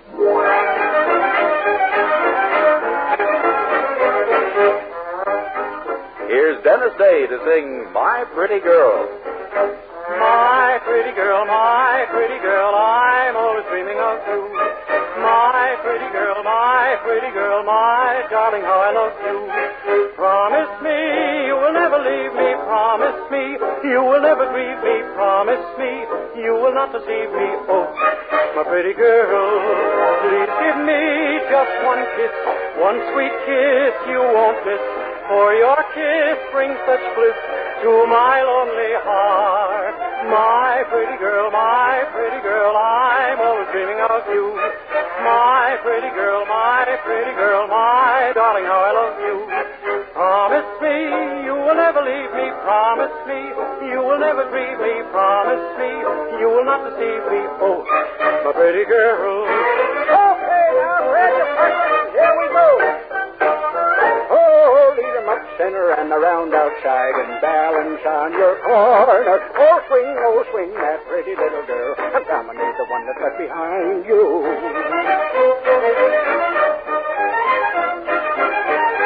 Dance with me through the night. Let my arms hold you tight. And with dawn's early light, let me take you home. Oh, my pretty girl, I'm always dreaming of you. My pretty girl, my darling, how I love you. Promise me you will never leave me. Promise me you will never grieve me. Promise me you will not deceive me. Oh, my pretty girl. Promise me you will love me ever. Promise me you will leave me never. Promise me we'll remain together. Oh, my pretty girl. Oh, my pretty girl.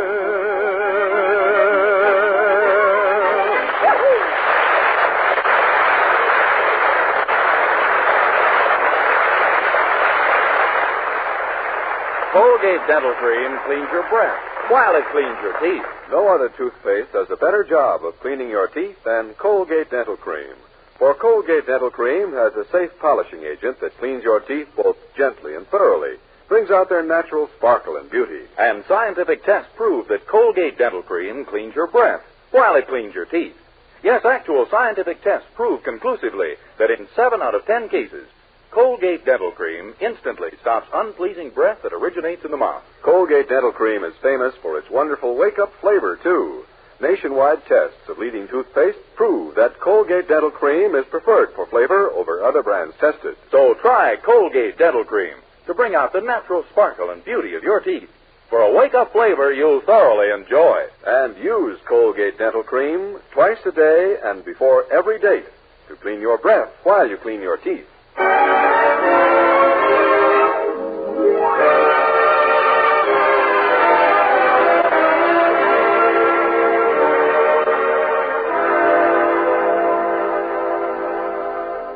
Well, as you know, our young hero, Dennis Day, rooms at the Anderson boarding house in Weaverville. And as you also know, it isn't very often that we find his landlady, Mrs. Anderson, in a very affectionate or loving mood. But this is one of those rare occasions. For you see, the Andersons are to celebrate their 22nd wedding anniversary this week. And now, as Mrs. Anderson discusses the tender event with her spouse, the love light fairly beams from her eyes. Herbert. Yes, Bunny Fluff. I do want to give you something nice for our anniversary. A gift that would make you really happy. Is there something you've been longing to have? Oh, mercy, no. No, you're the only gift I'd ever ask of life, Lotus Face. Oh, but there must be some little present you'd like to have, Herbert. Well, there is something I've always wanted, but I'm afraid it would be awfully expensive. What, dear? An electric dishwasher. I'm afraid that would be a little expensive, Herbert. You better think of something cheaper. Well, I'll try it, little dumpling.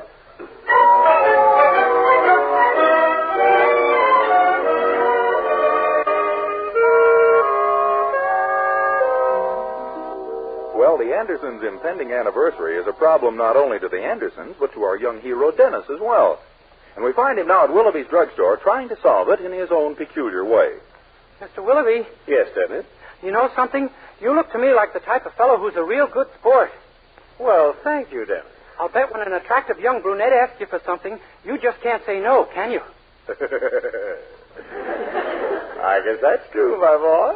Fine. Can I have an advance on my salary? Dennis, your shape is somewhat different from the attractive brunette I had in mind.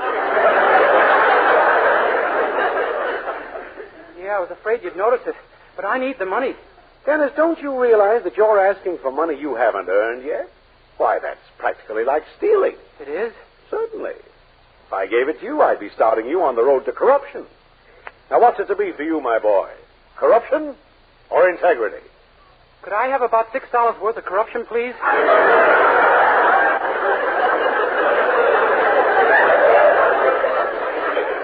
No, son. I feel I must watch out for your best interests. But it's terribly important, Mr. Willoughby. This week is the Andersons' anniversary, and I want to buy them a present. Well, I'm sure they'd appreciate a beautiful anniversary card every bit as much. We carry some lovely ones. And since you're working here, I'll let you have them for cost, plus only my profit. Sir, I really feel I should give them a gift. You see, Mildred is spending $10 on the picture frame she's giving them, and I think I ought to spend it. A picture frame? Why not give them your picture to put in it? Oh, I don't think Mrs. Anderson would care for my picture around the house, Mr. Willoughby. It might look just like me.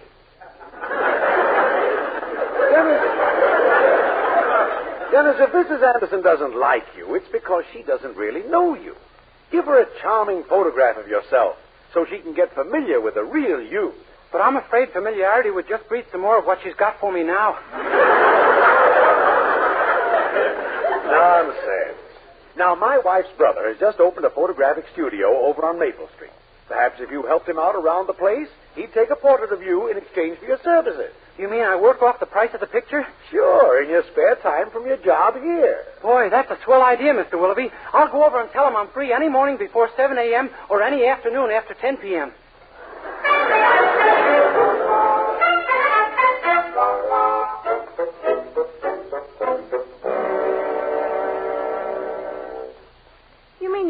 for him in your spare time in return for having your picture taken? That's right, Mildred. I start tonight. But I should think he'd want to hire an expert on photography. Well, I kind of let him think I was. But don't worry, Mildred. I'll be a big help to him. I have been already. Well, what do you mean? Well, while he was busy, I found a room in the back he'd forgotten to put a light in, so I put in a nice bright one and turned it on. Dennis, that's the developing room. It's supposed to be dark. Oh, gee, I hope he doesn't find out I did it. He'll fire me, and I'll never get that picture of myself for your mother. Oh, yes, I know. Mr. Willoughby really thinks Mother will fall in love with your picture, huh? Uh-huh. I figured 10 minutes after she got it, she'd draw a mustache on it, but he says no. Golly, I sure hope he's right. Well, she'll have to have it around for a little while anyway, because there's no other picture she can put in that frame you're giving her. Yes, that's where we're lucky. Yeah. Good morning, children. Oh, good morning, Daddy. Morning, Mr. Aniston. Well, the big day will be arriving pretty soon now, huh? Yes. 22 years ago this Friday, my wife and I met at the altar. Poopsie, the triumphant bride, and I, the blushing groom. Gee, 22 years. Have you been happy all that time, Mr. Anderson? Oh, happiness isn't the word for it, Dennis. No, sir, I didn't think it was. Daddy means he's been extremely happy, Dennis. Oh, indeed I have been. Two people can be gloriously happy once they decide that marriage is a matter of give and take, and which of them's going to do what. I guess so. Have you decided on an anniversary present for Mother yet, Daddy? You bet I have. Oh, and will she be thrilled. I'll tell you what it is if you promise to keep it a secret. You bet. Well, I've decided to give her a picture of myself. Oh, no. Huh? Mr. Anderson, let's not be hasty. There must be thousands of things she'd like better than your picture. Oh, yes, Daddy. Why not give her something practical? Or attractive. Now, see here. Why not give her some dainty little underthing that women wear under their dresses like a money belt? Dennis!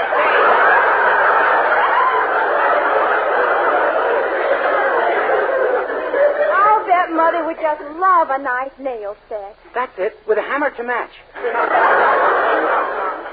But Poopsie wants my picture.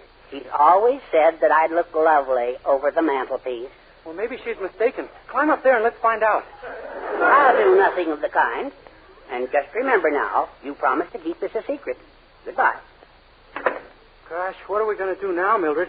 If he gives her his picture, she'll never put mine in your frame. Well, she still might, Dennis. Maybe she won't like the picture of Daddy. Mother's convinced that no one in the family takes a good picture but herself. Yeah, but I'm... Oh, Mildred, has your father gone out yet? Oh, he just left, Mother. Oh, good. I didn't want him to hear this. Do you know what I'm going to give him for our anniversary? Oh, I bet you love the idea as much as I do. Oh, what, Mother? My picture. You lose.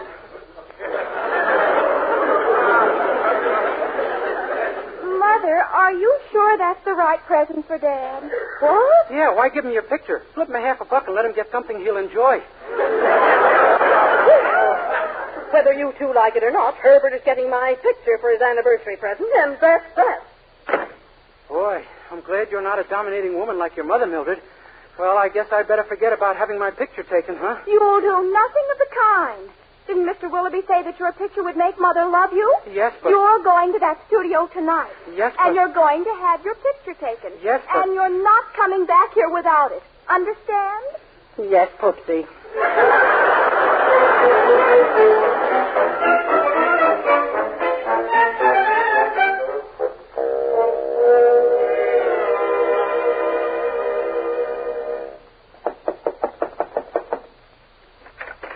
Hello, Mr. Kendall. Well, here I am, ready to go to work. Oh, yes, Mr. Day. I've been wanting to ask you something about my dark room. Were you by any chance the one who... Me? Oh, no, sir, not me. Why, I know better than to... Well, go on.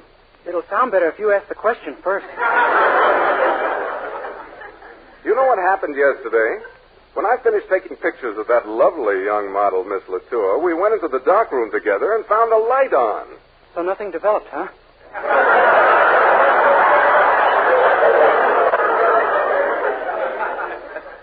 I'm not sure I know what you mean. Me either.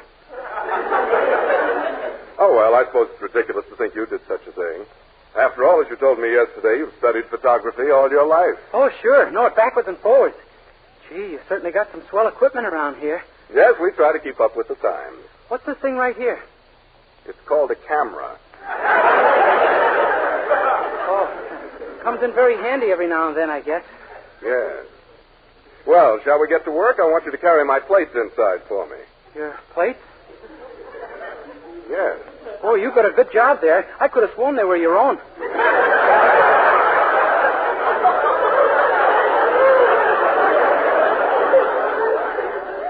Today I'm referring to photographic plates. Oh. You've heard of them, having studied photography all of your life? Oh, sure. We're going to put them in the bath. Yeah, nothing like clean plates, I always say. You may stop saying it any time you choose. Yes, sir. Naturally, the developing bath must be tested before the plates go in. You realize that? Oh, don't worry. I'll stick my big toe in first. But today, I fear we were not meant for each other.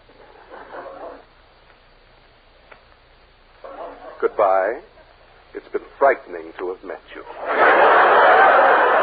Wait, please, Mr. Kendall. I've just got to get a picture of myself to give to my girl's folks. Don't fire me. I'm sorry, my boy, but I've just opened up here. You should try someone who's ready to close down. Look, I could get you lots of customers, Mr. Kendall. You're just starting, and I know everyone in town. Do you, by any chance, know Mrs. Courtney? The banker's wife? Oh, sure. Well, if I could get her to pose for a portrait, I'd just about be made around here. Get her for me, and you can have your picture. Gosh, I'll bet I can. I'll pretend to be a famous foreign photographer from Italy or someplace. Mrs. Courtney is always very much impressed with foreigners. Fine. Pretend you're a foreigner, Mr. Day. And may I just say in parting that I sincerely believe it's America's loss that you're only pretending. Gee, thanks. I think.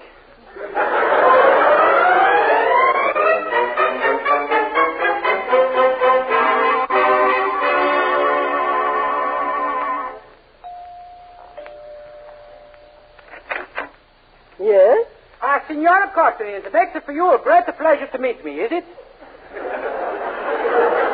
Why, who are you, my good man? I am Signor Tottori, the greatest photographer in all Italy. Oh, really? Who have you photographed? Why, I'm a snap of the king himself in action. Victor Emmanuel? Oh, sure, both of those fellas, too.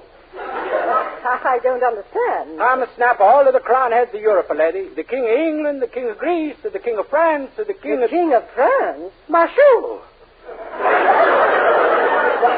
Why, the last king of France has been dead for over 100 years. How do you like that? And he said it was my fault he don't look good in the picture.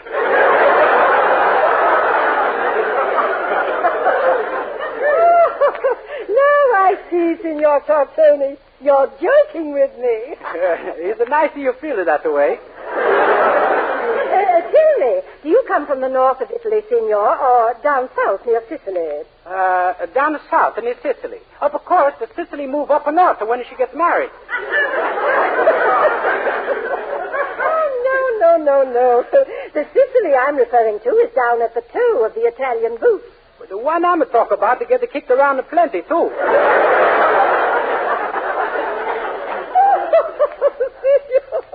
Your sense of humor is divine. Well, I hate to think where I'd be without yours. You Italians.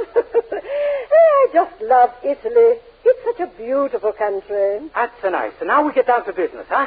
Remember the ruins of the Colosseum in Rome? No, I left it before the war. Well, we get down to business. Mr. Courtney, I would like to take your picture. My picture? Oh, how flattering. Oh, I'm no flatter you. You're very pretty, Mr. Courtney. Ah. I'll bet you there's no other sight like you on earth, except maybe the Alps. Why, you darling boy. I'd love you to take my picture. That's fine. Here's the card. You come to this address. Goodbye. Arrivederci, signor. Beg your pardon?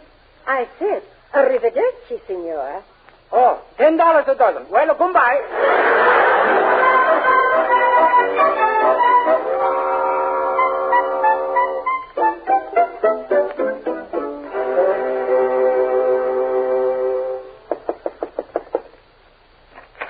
Yes? How do you do? I'm Mrs. Courtney. I have an waiting. Mrs. Courtney, you did come. Well, sit right down. I'll be with you immediately. You'll be with me? Young man, I'll have no assistants taking my picture. I want the great Signor Tortoni himself. You mean... Mrs. Courtney, you'd be making a big mistake, really. See here. I know what I'm doing. This I will lay 8-5 against. Go fetch the Signor at once. Yes, Mrs. Courtney, of course. Dave, put on that smock. I'm bringing Mrs. Courtney in, and you're going to take her picture. Me? But gosh, you know I don't know anything You'll have to do the best you can. I'm not going to lose her. But, Mr. Kendall, look, Right this way, Mrs. Courtney. There you are, dear Signor Tortoni. Your assistant wanted to take my picture, but of course I demanded you. You know, I feel you'll do something really unusual with me. Yeah, there's no doubt about it. Well, I'll do the best I can. See that you do. I'll be back later. Now, how would you like me to pose, Signor? Well, let's see. What's a good popular pose? How about lying on your stomach on a white fur rug?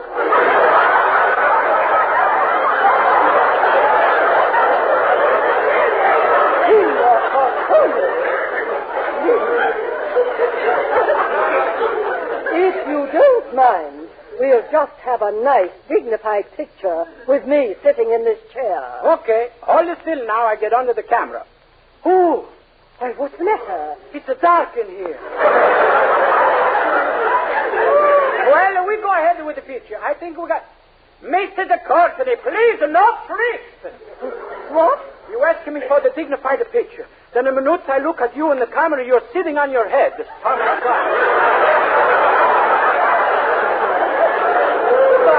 Signor Tortoni. You always see things upside down in a camera. Oh, really? What do you know from this?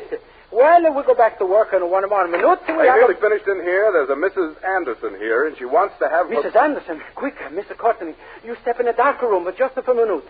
Please. The dark room? Why, what on earth? Before I can take your picture, you've got to be a little more developed. Developed? Why, since when is the subject developed instead of the picture? We're starting a whole new system. Into the dark room, please. Quick. Have you gone mad, Dave? Mrs. Anderson is my landlady. If she sees me, the jig is up with Mrs. Courtney. I'll get back under the camera. You get her in here, and we'll get rid of her fast. Okay. Right in here, Mrs. Anderson. All right. Where do you wish me to sit? You find her right there. Steady. I take the picture. You see the birdie? No? I take anyway. Okay, next. Oh, my goodness. I didn't even have time to put on my makeup. The way I take the picture, makeup is to do you no good at all. Goodbye. Come along, Mrs. Anderson. Well, I must say this is very unusual. You could have come out now, Mr. Courtney. Well, really, Signor Tortoni, this is fantastic. I'm beginning to think you don't know any more about photography than a soda jerk. Please, let's not complicate things with the good guesses. Sit right down now. I take the picture. That's fine. Hold it. Now we got him. I have another customer, Senor, a Mr. Anderson. Mrs. Courtney, I have just noticed something. You are developed fine here and there, but there and here you no look so good. You go back in the dark room. 2 more minutes, huh? Senor, this is absolutely ridiculous. Please, you don't want to develop a picture. In with you. Right this way, Mr. Anderson. Yes. Shall I sit down? Hold it still. Fine. Come by. You mean it's all over? My sure. But I wasn't even smiling. So what? You got a very little to be happy about.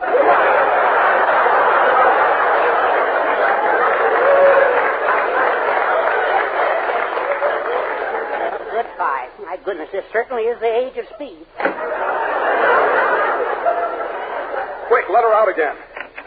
Now, see here. This is preposterous.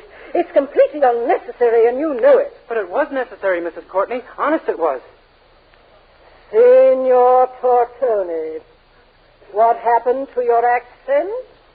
Is it too late to put him back on, huh? Much too late. Summon a gun.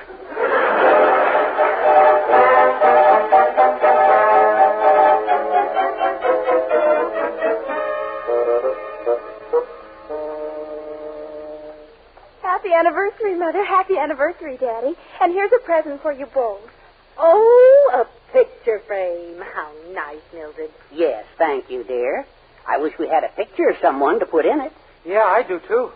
To tell the truth, Pupsy, I did want to give you my picture today.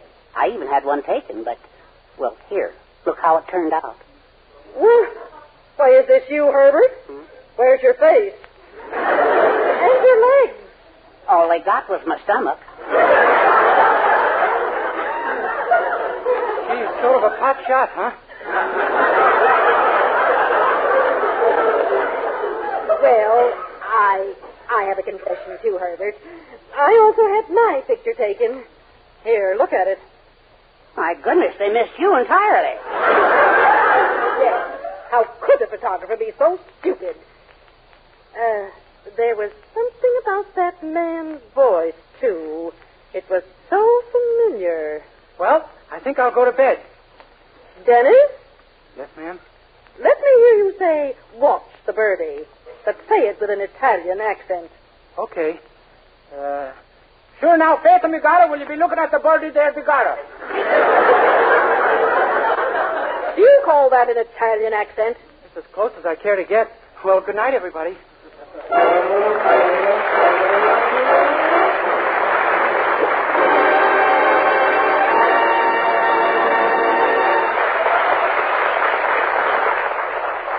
Dennis Day will be back in just a moment with a song. But first, here's a fact worth knowing. Colgate Dental Cream cleans your breath while it cleans your teeth. And that's important, as our Colgate players are going to demonstrate.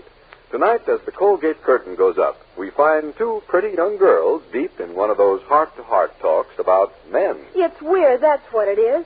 Jim had me thinking he was definitely serious, and then he just suddenly began to act funny. Well, you're his sister. Has he said anything to you about me or anything I could have done? Well, Jim's really in a tough spot, Judy. Yes, he has given me some idea of what's wrong, so I guess maybe it's sort of my job to set you straight. But do I ever dread it? Dread what? What are you talking about? I'm talking about you, and a darn tickly subject, Judy. Look, honey, I don't want to hurt your feelings, but you need your dentist to guide you, Judy. And here's what Judy found out. Scientific tests have proved that in 7 out of 10 cases, Colgate Dental Cream instantly stops unpleasing breath that originates in the mouth. What's more, Colgate Dental Cream's safe polishing agent brings out the natural sparkle of your teeth, cleans them thoroughly and safely. Yes, Colgate Dental Cream cleans your breath while it cleans your teeth. And Colgate Dental Cream is famous for its wonderful wake-up flavor, too. In fact, nationwide tests of leading toothpaste prove that Colgate Dental Cream is preferred for flavor over other brands tested. So, to clean your teeth thoroughly and safely, for a wake-up flavor everyone enjoys, use Colgate Dental Cream. Remember, Colgate Dental Cream cleans your breath while it cleans your teeth.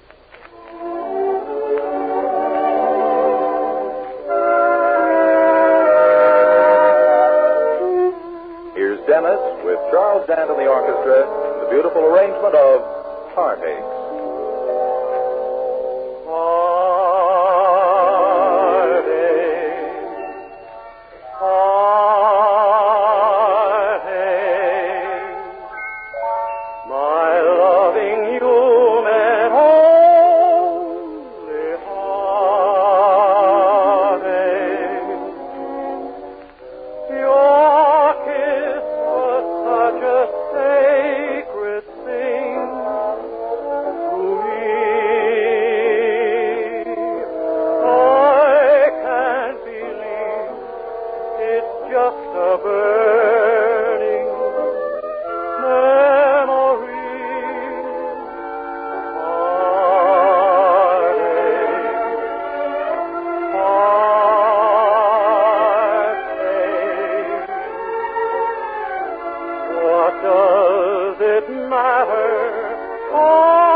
with someone new. But my heart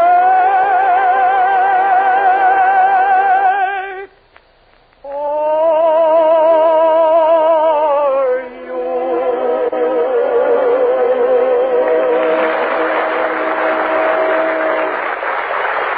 Good night, everybody. It's new. It's amazingly different. Not a liquid, not a soap, but an utterly new cream shampoo that leaves hair soft, radiant, glamorous, and also easy to manage. It's Luster Cream Shampoo, created by Kay Dumas, who combined rich lanolin with secret ingredients. Use Luster Cream Shampoo and see how soft, how naturally lovely, how brilliantly alive and well-behaved your hair can be. Ask for Luster Cream Shampoo at cosmetic counters. This is Vern Smith reminding you that Dennis Day can be heard with Jack Benny every Sunday, and be sure to be with us again next week for another Dennis Day program. More songs, more adventures in the life of our star, Dennis Day. Meanwhile, be sure to use Colgate Dental Cream to clean your breath while you clean your teeth. This is NBC, the National Broadcasting Company.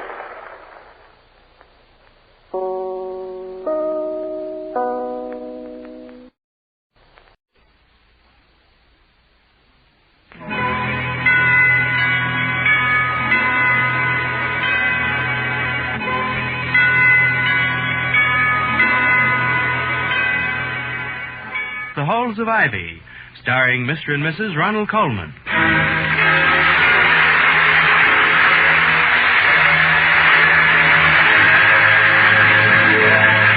Good evening, this is Ronald Colman. And Benita Colman. Inviting you to join us again on the campus of Ivy College. And now, the Halls of Ivy.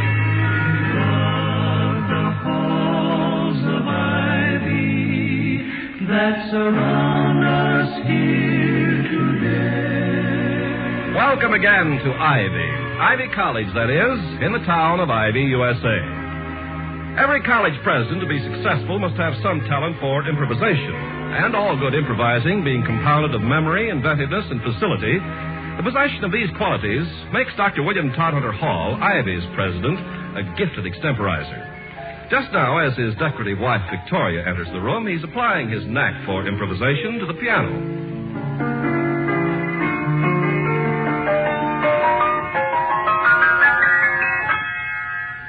Vicky, I didn't see you come in. Possibly I had my eyes closed. You wouldn't have seen me if you'd had them wide open, darling. I came in behind you and just sat down. I would have known it. Because with your entrance, the room always lights up a little. Oh. What were you playing? Oh, I haven't the slightest idea, my sweet. My hands were on the keys, but my mind was not. I suppose I play for the same reason that some men whittle or tie trout flies or doodle on blotters. And you not being here to look at, I was just giving my eyes a rest. From what, Toddy? From this book. Here. Studies in graphology. Oh, handwriting. Yeah, a new hobby? No, I was checking various types of handwriting for a specific purpose. You note the bookmark? Well, quite a bookmark. A check for $2,500. You must have joined the Bookie of the Month Club. What horse was it? It is a dark horse, a horse of another color, or a horse on me, depending on the viewpoint. And you'll notice that the check is typed out to the Ivy Glee Club. The only handwriting is the signature. Abraham Smith. Who's he? That's what I'm trying to discover. But why does the Glee Club want to know who Mr. Smith is? Why don't they just cash the check with a happy little cry and say, "Thank you, Mr. Smith," and go buy some mandolin picks? Well, that's the problem. We want to thank the generous Mr. Smith, but we don't know who he is. Well, ask the Ivy First National Bank. They have the account. Well, the Ivy First National Bank states courteously but unequivocally that they cannot reveal such information. They intimated that Mr. Smith is a fictitious name used for charitable purposes. It was suggested, in bankerish terms, of course, that I let sleeping dogs lie, let well enough alone, do not stir up the mare's nest, refrain from looking gift horses in the mouth, and other assorted cliches to the effect that I should mind my own business.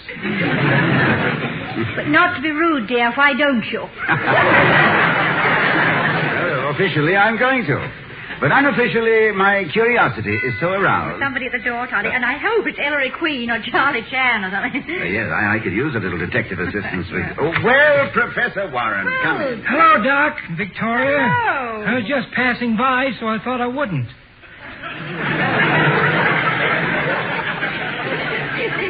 Am I inopportune? I should say not. In fact, you can have a key to the front door any time you want it. Yes. Now, sit down, Professor, and let's settle a few world problems. Thanks, I will. Sit down, that is. But I'm afraid world problems will have to wait until... Ouch! What's the matter? Is there a spring loose in that chair? Nope. Seem to have sat on a book. I tried to get all mine bound in limp leather. Say, studies in graphology. Yes. Who's going in for handwriting analysis? William is doing some detective work. I just stand around smoking my pipe and being elementary like Dr. Watson. You know. I'm finding it quite fascinating, Joseph, when you consider that an individual's handwriting is actually a projection of his personality, the result of... I just thought of something. Well, why stare at me? It's perfectly permissible, even admirable, for a college president to think of something now and then. What's on your mind, son? Are you Abraham Smith? Who's Abraham Smith? The brother they didn't have room for on the cough drops? No. No, and either you are an excellent actor or you're not the man I'm looking for. But it seems quite a reasonable idea. You're the only member of the faculty I know who's financially able and would be willing to donate $2,500 to a good cause under an assumed name. Well, thanks. But on the rare occasions when I perform any good works, I sign them Joe Warren. My credit in heaven is so overextended, and I got such a late start mending memorial fences that I can't afford to be modest. What's this all about? Well, somebody's using that name made a check out to the Ivy Glee Club, and William wants to find out who it is so we can thank him. Well, to give you a little background, the Glee Club was short of funds. They couldn't buy costumes or new musical arrangements for their annual tour. And then a mysterious Abraham Smith mounts his ballpoint pen and rides to the rescue with his check. Let's see it. You recognize the handwriting, Professor? Nope. But as one detective to another, you can rule out anybody in either the engineering, accounting, or medical departments. Not precise enough for an engineer or an accountant. And the first thing a medical student learns is to write so only an experienced pharmacist can read it. I know. But I think obscurity in writing is demanded by the medical profession. You see, medical men, quite properly for the safety of the public, are conservative. Which is probably why, with the foundations of medicine going back to the Phoenicians and the Egyptians, doctors have retained the use of hieroglyphics in writing prescriptions. It lends itself admirably to the abbreviation. An abbreviation which extends even to the gowns supplied to hospital patients. Uh-oh, here we go again. These dreadful garments, originally designed, I'm sure, for victims of the Spanish Inquisition on their way to the stake, they do have, I suppose, some utilitarian value to the practitioners of surgery. However, when you consider that the fabric of which a hospital gown is composed, a blend of cactus fibers and low-grade sandpaper, diabolically compounded for the abrasion of both soul and epidermis, how did I get here in the hospital? Did I have a conversational accident? Yes, you did. You were struck by a runaway digression.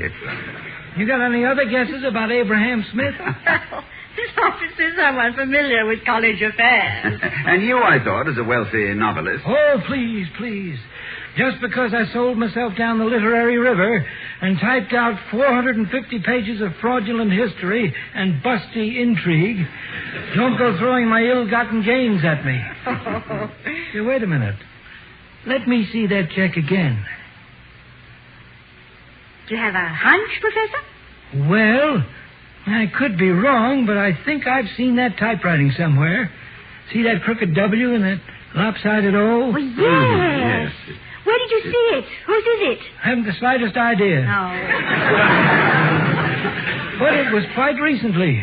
Look, can you spare this check for a few hours? Until tomorrow morning. I have to return it to the manager of the Glee Club, Tommy Thornhill. He seemed to think I might abscond to Guatemala with it.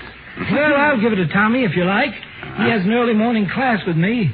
But I'll check this, and if I hit anything, I'll telephone.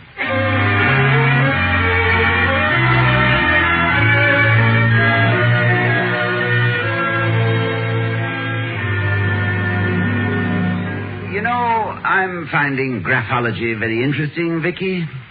You see this example. You see the high stem and the slim loop. Indicates a high regard for personal dignity. Of course, if I were to comb the student body on the faculty for someone with a high sense of dignity, the search would broaden out to some 300 people. Now, on the other hand, take this sample here. Yes, yes. Now, where did I put this? See the small B with the initial hook, indicating an animated conversationalist. Do we know any... Vicky? Yes, yes. Yeah, I was listening. A sense of dignity at 300 people. I heard. Yes, darling. Combined with a strong Darvison and no small permala from the Cranibers. Or am I being Mossophrite and Esterbrow? That's right. Couldn't be anything else. Victoria? Yes, yes. Come home, darling. All is forgiven. I know. 300 small bees. What? Oh, I'm sorry, Charlie. I was looking for something. Have you seen my hairpins? Hairpins? Well, no, I don't think When I came in here, I had a little white cardboard box full of hairpins. I don't remember where I put them. Well, I think we can eliminate Professor Warren. His scalp is so bereft of foliage that hairpins would be tonsorially obtrusive. Yes. It was exasperating. I had the box in my hand when you were playing the piano.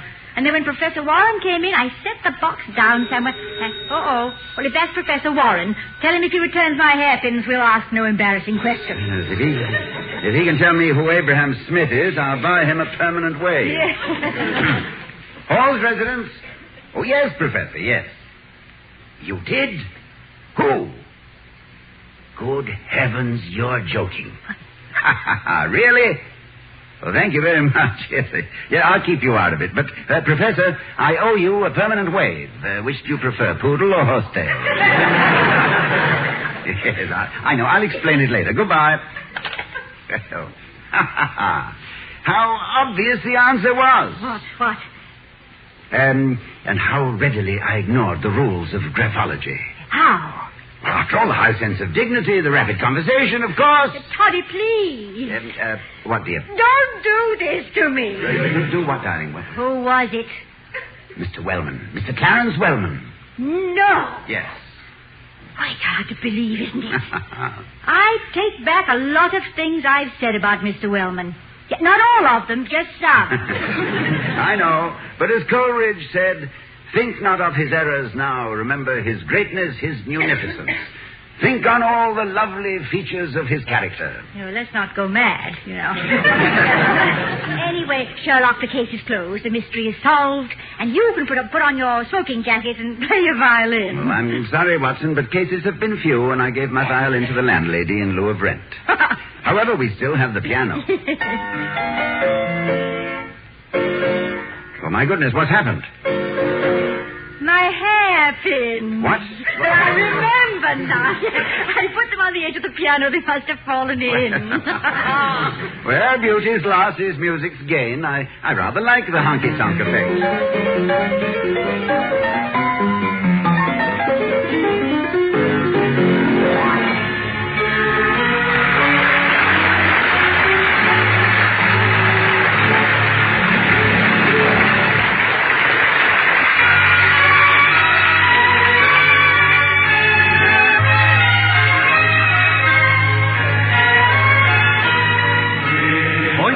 Is bringing you this presentation of The Halls of Ivy, starring Mr. and Mrs. Ronald Colman.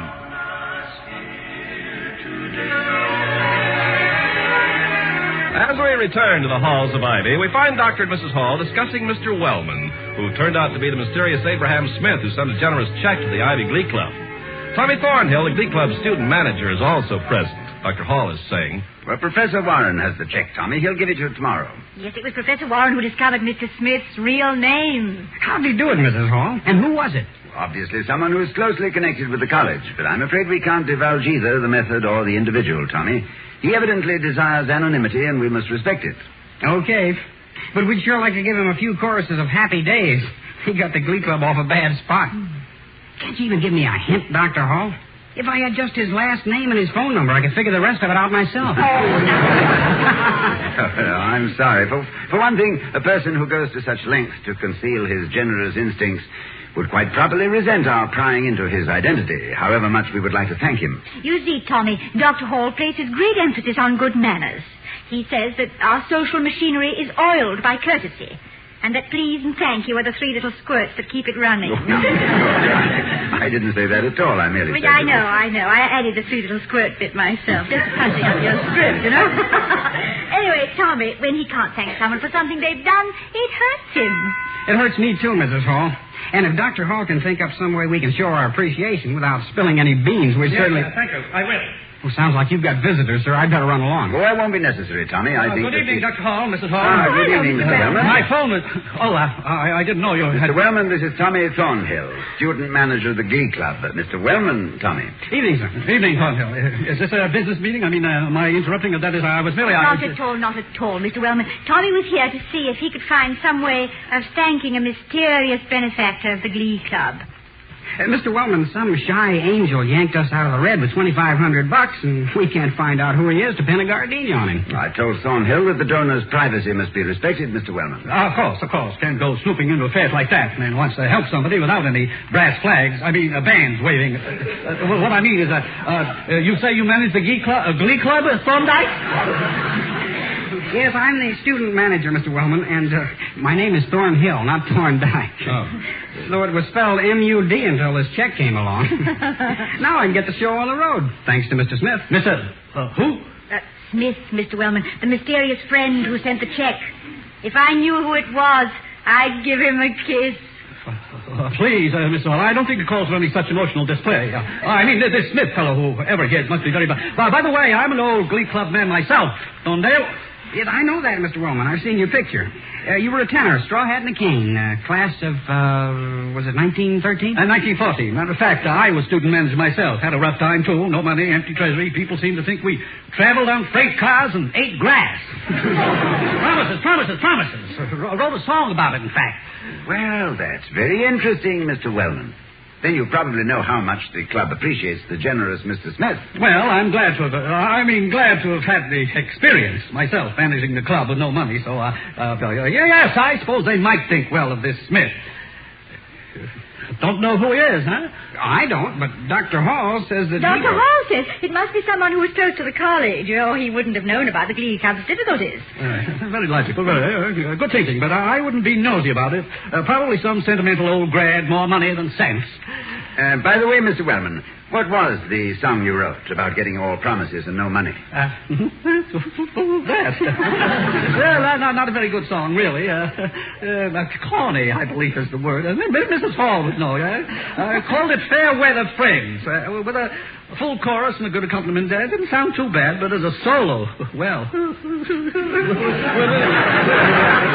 some good music available, it was like carrying coal supporter. Well put, Mrs. Hall. Well put. Say, wait a minute. Fair Weather Friends. The one that goes like this? Fair weather friends. Fair weather friends. Imagine anyone remembering it. Lonesome old town. Where have you gone? Well, it's obvious, Tommy, why you're the manager of the Glee Club instead of a singing man. Now it takes a crow to find the corn for the rest of the birds, doesn't it, Tommy? How did you know about this song? Well, when it looked like we were short of money for new arrangements, Mrs. Hall, we started going through the trunks for some oldies. Somebody came up with this Fair Weather Friends, and it was great. Real barbershop stuff. Really? You liked it, Thorndike? Yeah. Oh, my goodness, I never would have imagined my song. Well, I'd like to hear the club sing it again sometime. Yeah. Sure, they'll be happy to do it for you, Mr. Wellman, if only by way of thanks. Maybe I'm a little... Thanks for what, Dr. Hall? But for writing in 1914 what looks like a nice hot revival in 1952, Mr. Wellman. Yes. It's as good as a donation. Yes. Oh, yes. That. Well, glad you could use it, son. Oh, we'll use it all right, sir. Well, thanks, Dr. Hall, Mrs. Hall. Nice to meet you, Mr. Wellman. Hi, everybody. Hi, Tommy. Fine boy, that Flambeau. Think of them digging up my song after all these... Fair weather friends, fair weather friends. I wonder if I could remember the whole thing. May I use your piano? Certainly, Mr. Wellman, but you won't like it. It's a little out of tune. Well, so am I. No, let me see.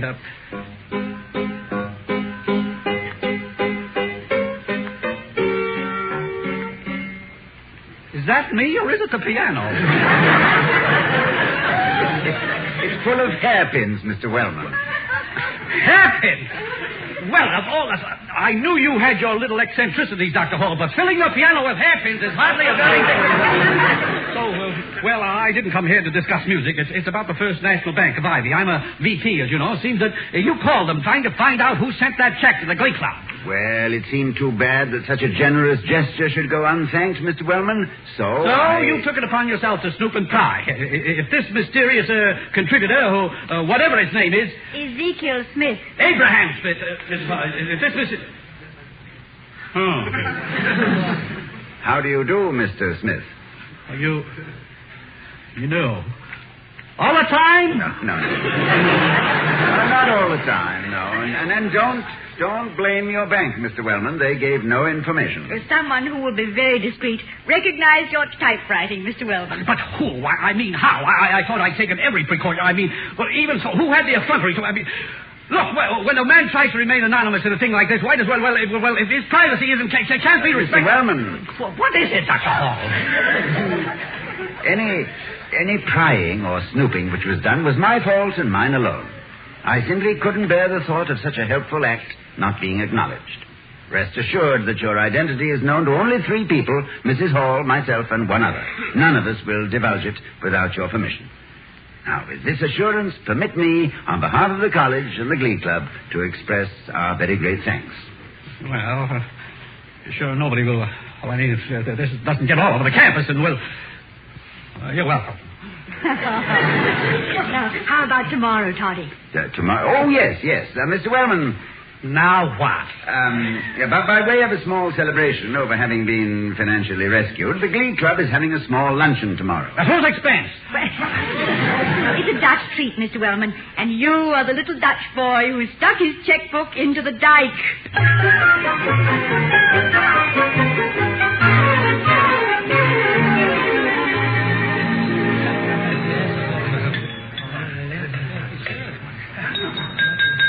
Gentlemen, if I may have a minute's quiet, please. Hey, fellas, if you don't mind, I'd like to say a few words. Quiet, you lemonheads! That's a technique we haven't used at the Board of Governors, Mr. Wellman. Well, as chairman, I've made a note of it.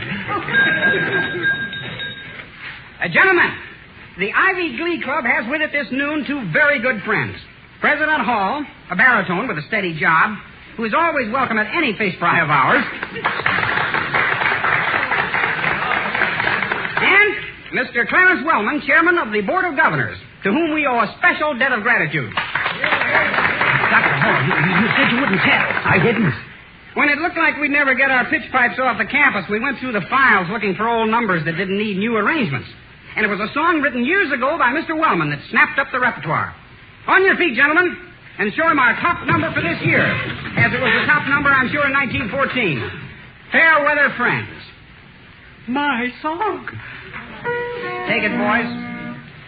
Fair weather friends, fair weather friends, this is the lonesome old town.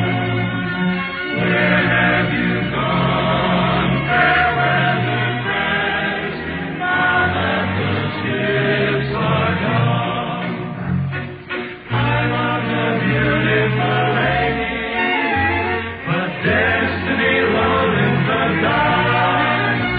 The news that my fortune had dwindled soon turned her warm kisses to ice. I don't regret that I lost her. I'm happy to know her through birth. A man with a mountain of money can still be the poorest on earth. With fair weather friends, this is the Lord's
Bluebonnet Margarine and Tenderleaf Tea present The Fred Allen Show with Fred's guest Monty Wooley, Portland Hopper, Minerva Pius, Peter Donald, Parker Fenley, the DeMarcos, Al Goodman, his orchestra, and Kenny Delmar.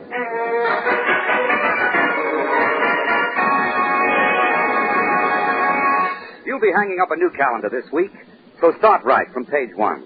Remember the letters FNE for flavor, nutrition, economy. Bluebonnet Margarine gives all three: flavor, nutrition, economy. Yes, Bluebonnet means real nutrition. No other spread for bread is richer in food energy, richer in vitamin A the whole year round. No wonder Bluebonnet is so good for growing youngsters, the whole family. So when you buy margarine, buy the best.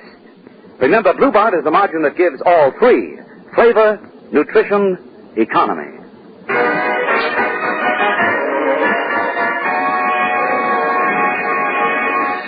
Ladies and gentlemen, this is our final program of 1947. For the last time this year, I'm about to say those immortal words, and I quote, "Here he is again, Fred Allen."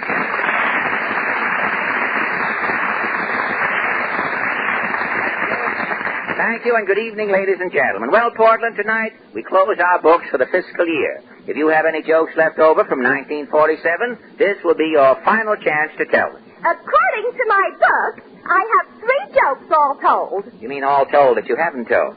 Well, what is your little sneaky one? What is your first rouser you have left over? I use the word rouser optimistically at this point. In Poughkeepsie, Yeah. 200 coal miners are out of work. But there aren't any coal mines in Poughkeepsie. That's why they're out of work. Well, it certainly was clever of you not to have told that earlier in the year. You know, that could have spoiled the whole rest of the year, that one. What are your other 2 screamers? As the waiter said when he served the horseradish, I hope this covers your beef.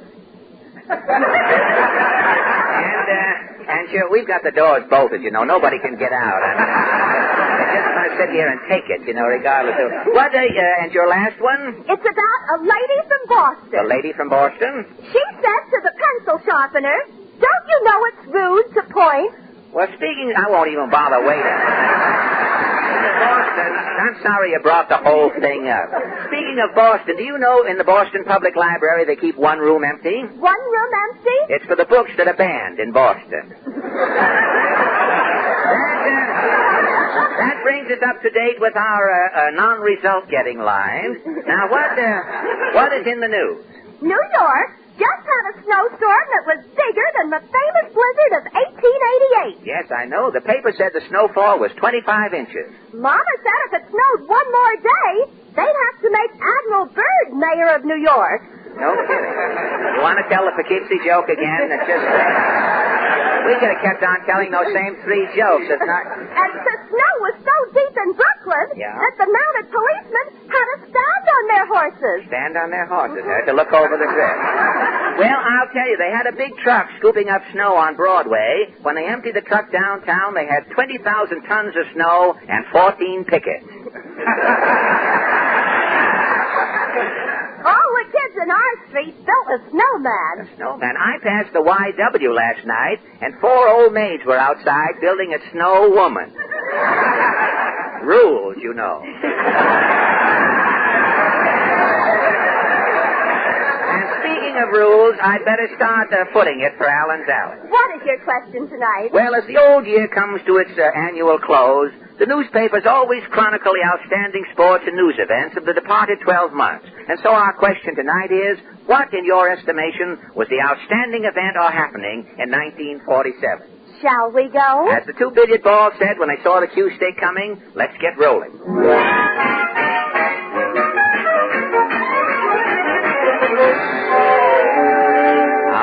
Here we are in Allen's Alley, Portland. Say, the senator has a Christmas wreath nailed on his door. It's an old spare tire painted green with a red ribbon on it. Well, let's knock.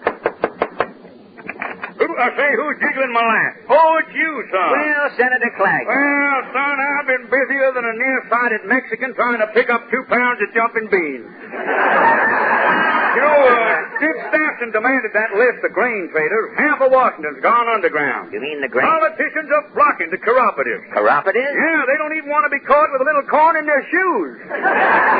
Well, confidentially, Senator, did you as man to man now, did you ever speculate in grain? Son, on my honor, hope to die, hope the cattle spit in my eye.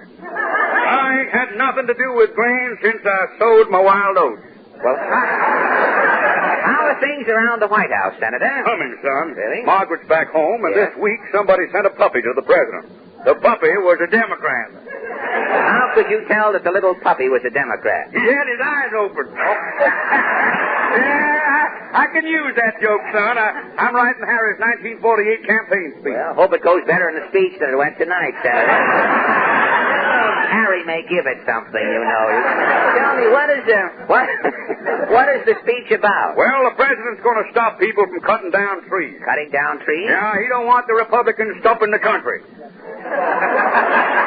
don't want them stumping the country.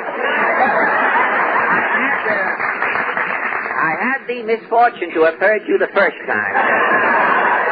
Tell me, what are the Republicans doing about 1948, Senator? Well, they're calling in Ralph Edwards. Ralph Edwards? Yeah, he's putting on a big Republican contest. Republican contest? Who is Mr. Hush?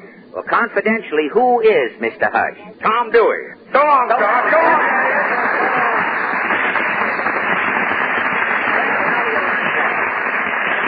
Say, in all the excitement, I forgot to ask the Senator the question. Well, I'll ask Mr. Moody, I guess. Sorry, Bob. Mr. Moody, you sound a little hoarse. I know. I got a cold in the head. You too, huh? Well, how could you catch a cold in the head? I got a run in my stocking cap. Well, before I cut the cat's tail off, I was catching cold all the time. You were catching cold on account of the cat's tail? How come? Well, when the winter's freezing cold, Yeah? a short-tailed cat don't keep the door open so long coming into the house.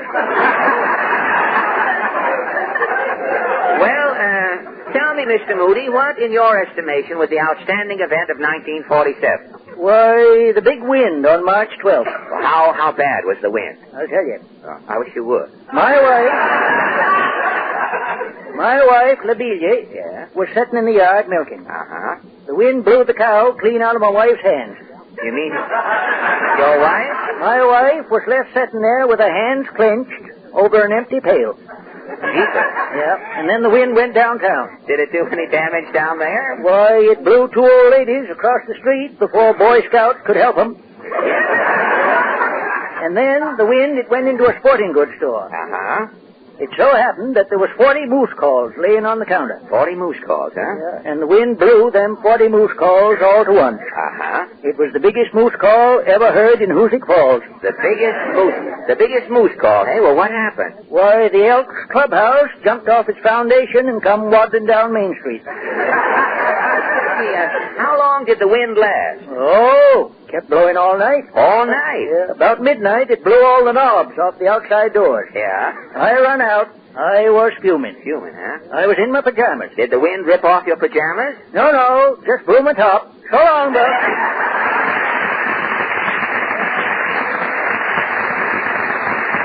This is too much for me. Let's see what can happen at this next door. Howdy, Chappie. Oh, Mrs. Nussbaum. Say, you have your overshoes on. I'm just coming back from the movie. Oh, the movies, eh? Radium City Music Hall. Radium City? What was the picture? Good news. Good news, huh? It is the life of Gabriel Heater. Fine. And on the stage is dancing girls, the Ricketts. The Ricketts? Well, Mrs. Nussbaum, what to you was the biggest thing in 1947? Without hesitating, I'm answering the new look. The new look, eh? But why they are calling it the new look, this to me is altogether confusing. You mean with those long skirts? There is the look, there is nothing to see. Well, have you personally attempted the new look? When it is first coming out, I am surprising my husband Pierre. Oh, good. What was your outfit? With a long, ravishing camel's hair ballerina skirt. Yes. I am wearing a raccoon peasant blouse. Yes. Popping out with leg of mutton sleeves. I see. Over black seamless nylons Yes. is peeking out rhinestone pantalettes Peeking out. with cinnamon-colored gaiters. God. With this, I'm wearing open-toed moccasins. Yes. And overall, a baggy weasel cape caught at the neck with a Tootsie Roll. The 10-cent size. The 10-cent size. And for a staff, I am carrying a buffalo leg. A buffalo leg. What happened? When I'm coming home, I'm saying, surprise, it is the new look. Well, what did your husband say? Pierre also is saying new look. New look? New look for another husband.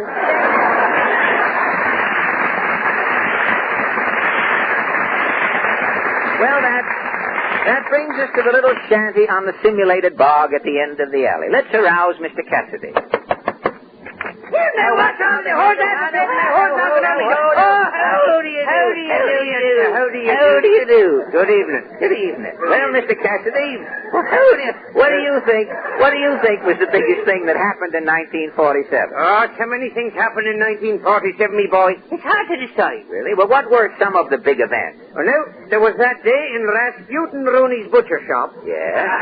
A 300-pound pig come to life on the butcher's block. Yes. The pig took the cleaver away from Rooney, chased him in the icebox, and hung Rooney up on a hook. No, that wouldn't be the... That wouldn't be it. No. Well, now, there was the night me Uncle Trilby Cassidy put the live wire in his pocket. He put a live wire in his pocket? What happened? Oh, sparks started shooting out of his derby and both of his legs lit up. Well, that would hardly be the outstanding event of 1947. Wait a minute. There was the day I went to work. You, Oh! People came from miles around. They couldn't believe their eyes. I had to take an oath it was me. Well, Ajax... Oh, wait a minute. I have it. Now, the outstanding event in 1947 was the Big Four meeting in London. Well, that's more like it. The Big Four. No wonder they couldn't agree. Well, you think? Oh, sitting around in them high-backed chairs, surrounded by diplomatic protocol. But... Afraid to cross their legs for fear their stripy pants would get baggy in the knees. Well, look. Afraid to turn their heads for fear they'd cut their throats on them stiff wing collars. How could any four men agree? Well, do you think you can help the Big Four? You know, I can have the Big Four throwing their arms around each other and seeing eye to eye in 20 minutes. How? Well, I take the Big Four into Kerrigan's cozy corner. Yes? I'd escort the Big Four into the back room. Yes? I'd sit the Big Four down at the table. And? I'd say to Kerrigan, give the Big Four a fifth. Goodbye, you boy. Our rendezvous with the five DeMarco sisters. With the pompous Al Goodman atop his podium conducting, the DeMarcos sing Near You. Girl?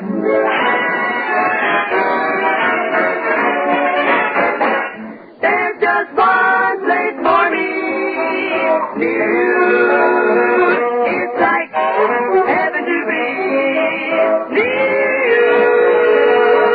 'Cause when we're apart, I just can't face my heart. Say you'll never stray more than just 2 lips away. If all of my hearts could be spent near you, near you, near you, I'd be more than content. Near you, near you, la la la la la la la la. But I can't believe it all. Spend the rest of my days so very, very near, so very near to you, dear. Near you, I want to be near you. I'd be more than just content near you. Make my life worthwhile by telling me I'm going to spend the rest of my days right near you, close to you. My address will be permanently near you.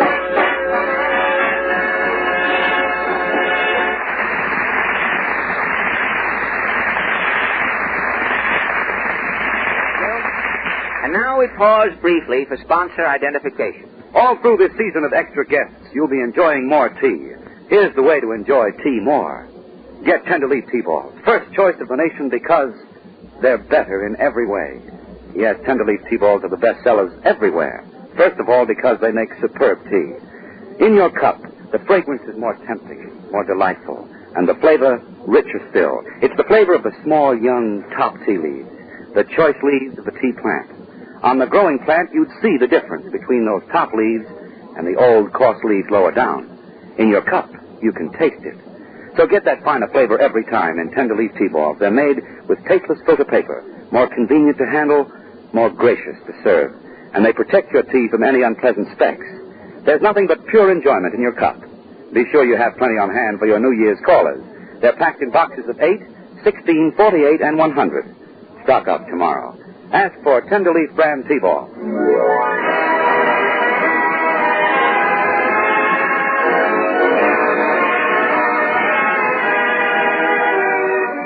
We have just previewed a few bars of Serenade of the Bells through the courtesy of Maestro Al Goodman and 25 men who are playing New Year's Eve in the Catskills, where they will be known as the Sour Cream Serenaders. And now, ladies of, say, Portland. Yes?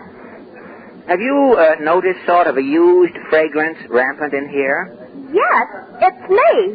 Well, how have you suddenly acquired this soiled pungent?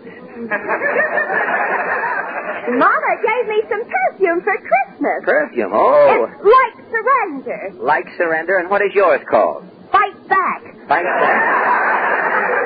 Well, it certainly is.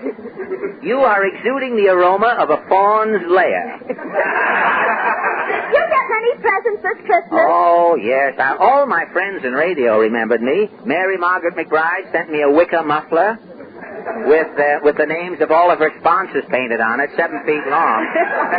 It has spats on the end of it. You can walk in it if you like. Jack Eigen sent me a big Toffanetti potato.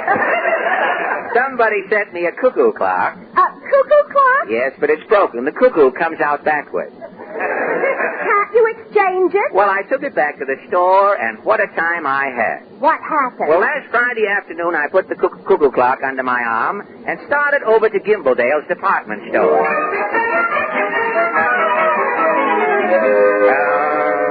Well, this is Gimbledale's. I wonder where the clock department is. I'll ask at this information booth. Pardon me, miss. I'm sorry, sir. This gentleman was first. Oh. Now, what is it you want? I want you to show me how to get out of this inferno of humanity. Monty Wooley.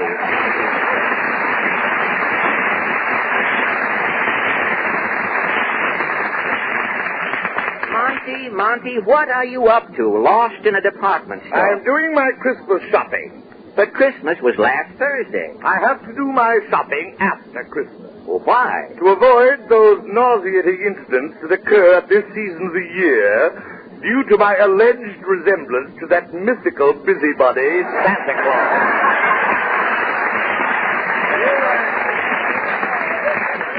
You are involved in nauseating incidents? With depressing regularity.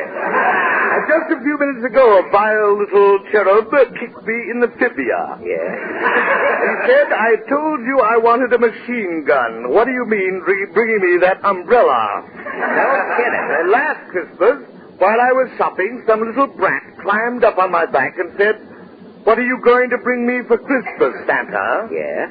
I said, little boy, put your ear close to my mouth. And when the little boy put his ear close to your mouth? I bit it.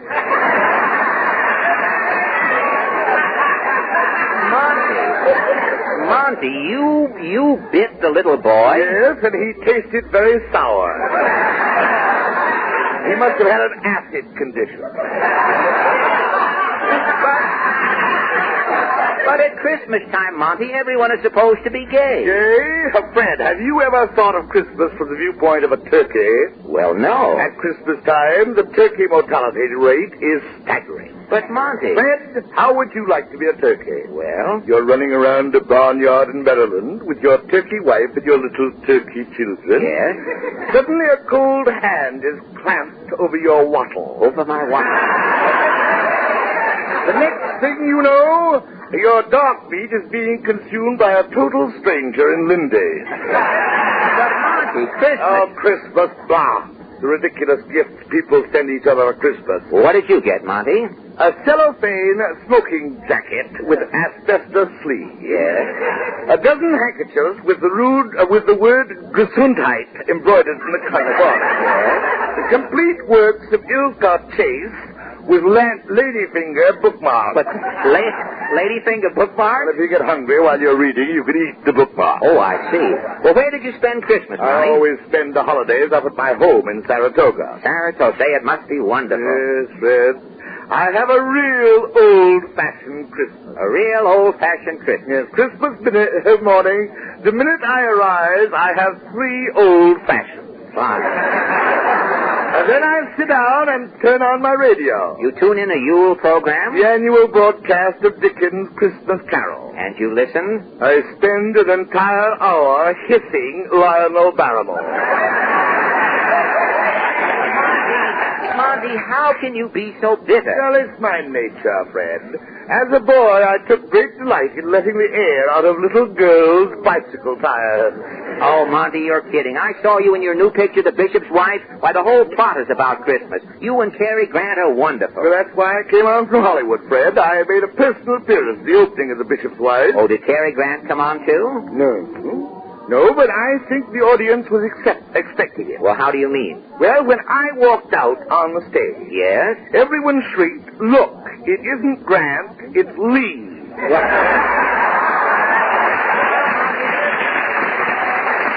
Monty, nice to have seen you. I've got to scoot along, Monty. I have to exchange this cuckoo clock. Cuckoo clock? What's wrong with it? Well, it keeps time all right, but when the clock strikes, the cuckoo flies out backwards. Backwards? Look, I'll show you.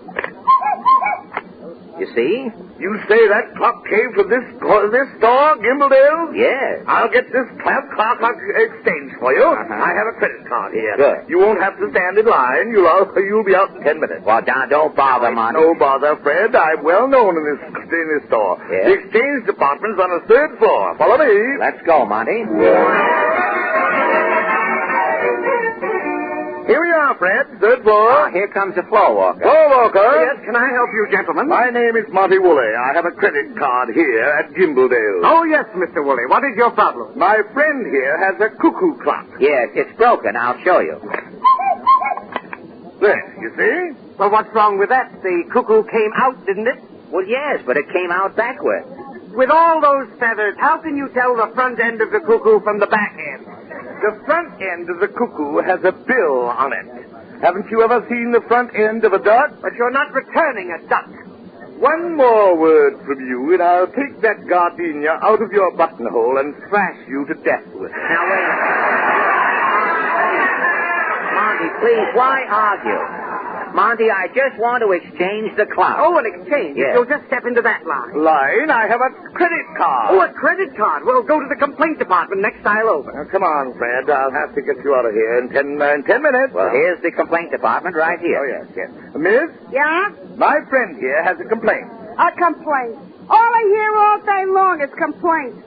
Just once I'd like to have somebody look through my lattice and say, "Lauren, I ain't got no complaints. Everything's okay." Miss, I am not interested in your sordid and ungrammatical soliloquies. Your father's nibleg. Your grandmother wears sport shoes. And your uncle's got no nostrils. Your mother's left leg is a pogo stick. Now, Monty, please. I'm sorry, Fred. I lost my head. Miss, I have a defective cuckoo clock here. Yes, my friend wants to change. Yes. Well, what's wrong with it? Show her, Fred. All right, now look, miss. So what's wrong with that? Well, the cuckoo comes out backwards. Maybe he's bashful. Bashful? This is ridiculous.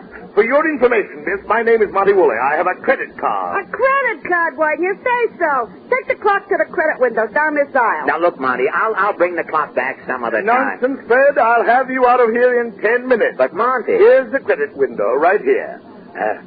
Pardon me. Right you are, gentlemen, at your service. My name is Monty Wooley. I know. I've seen you in pictures. Oh, really? Yes. I don't particularly care for your work. That is beside the point. My favorite actor is James Mason. I don't care if your favorite actor is Buster Crabbe. I'm here on business. I beg your pardon. You want a credit? No, it's not. It's for me. I want to exchange a cuckoo clock. The cuckoo is defective. Yes, this is the clock right here. Look. See? I say, the cuckoo has no sense of direction. What the clock needs is a new cuckoo. Have you tried the Audubon Society? The Audubon Audubon Society. This molting, backfiring monstrosity was purchased in this store, Gimbledale. Yes, it was given to me for Christmas. Well, it teaches us a lesson, doesn't it? A lesson? Never look a gift horse in the mouth. He is looking it in the mouth. It comes out backwards. That, I should say, is your problem. Quit stalling now. My friend wants snacks. Quiet, you. Remember, I've seen you in pictures. I have an insane desire to take your toupee off and butter the inside of it. Monty, don't get excited. Why shouldn't I get excited? I have a credit card. A credit card. For your information, you're at the wrong window. Get about you're at window 7. Window 7, eh? Well, come on, Fred. Now, look, Monty, I'll keep the clock. No, Fred, my mind's made up. I'm seeing this thing through. Well, I can't spend the whole day. I'll have you out in 10 minutes. Here's window 7. Miss. Oh, it's you two crumbs again. I'm looking for window number 7. This is number 7. I thought you were in the complaint department. Just after you left, I got promoted. Well, look, Miss. I know, your cuckoo comes out backwards. Now, wait. Miss, I have had about enough of your moronic sarcasm. Well, why don't you get in the clock and look out every hour, bristlehead? You're cuckoo. This insubordinate is reprehensible. I have a credit card. I demand to see the manager. Where's the manager's office? Oh, Mr. Heatherwhite? That door behind the water cooler. Well, come on, Fred. No, Monty, I've got to go. I'll have you out in 10 minutes. Here's the manager's office. It says Mr. Heselwhite. Now, follow me. Yes? Mr. Heselwhite? Yes, but I can't see you without an appointment. If you insist on staying in here, I'll have to turn my head. My name is Wooley. I have a credit card. Yes, Mr. Wooley. Is something wrong? Wrong, Mr. Heselwhite. My friend, Mr. Allen, has been trying to exchange a cuckoo clock for the last 3 hours. Yes. He has been insulted in every department but women's wear. If this is true, Mr. Wooley, heads will roll. I'll get out a memo immediately in triplicate. Now, about this clock. Well, it's this cuckoo clock I have here. The cuckoo comes out backwards. Yes. Watch this, Mr. Heselwhite. Gas! The missing clock! Missing? It was stolen 2 weeks ago. Stolen? Who gave you the clock, Fred? Well, I don't know, Monty. It was under my Christmas tree. There was no tag on it. A likely story. This clock was part of a $100,000 jewelry haul made by shoplifters. Just a minute, Heselwhite. I'm no shoplifter. Alan, you'll get 20 years. 20 years? Monty. Don't worry, Fred. But 20 years? I'll have you out in 10 minutes. Before we remind you to remember Bluebonnet Margarine and tenderly tea on your shopping day, I want to thank Monty Wooley for his visit tonight. Next week, our guest will be Mr. James Mason. Thank you, good night, and a Happy New Year. Good night. Thank you. Good night.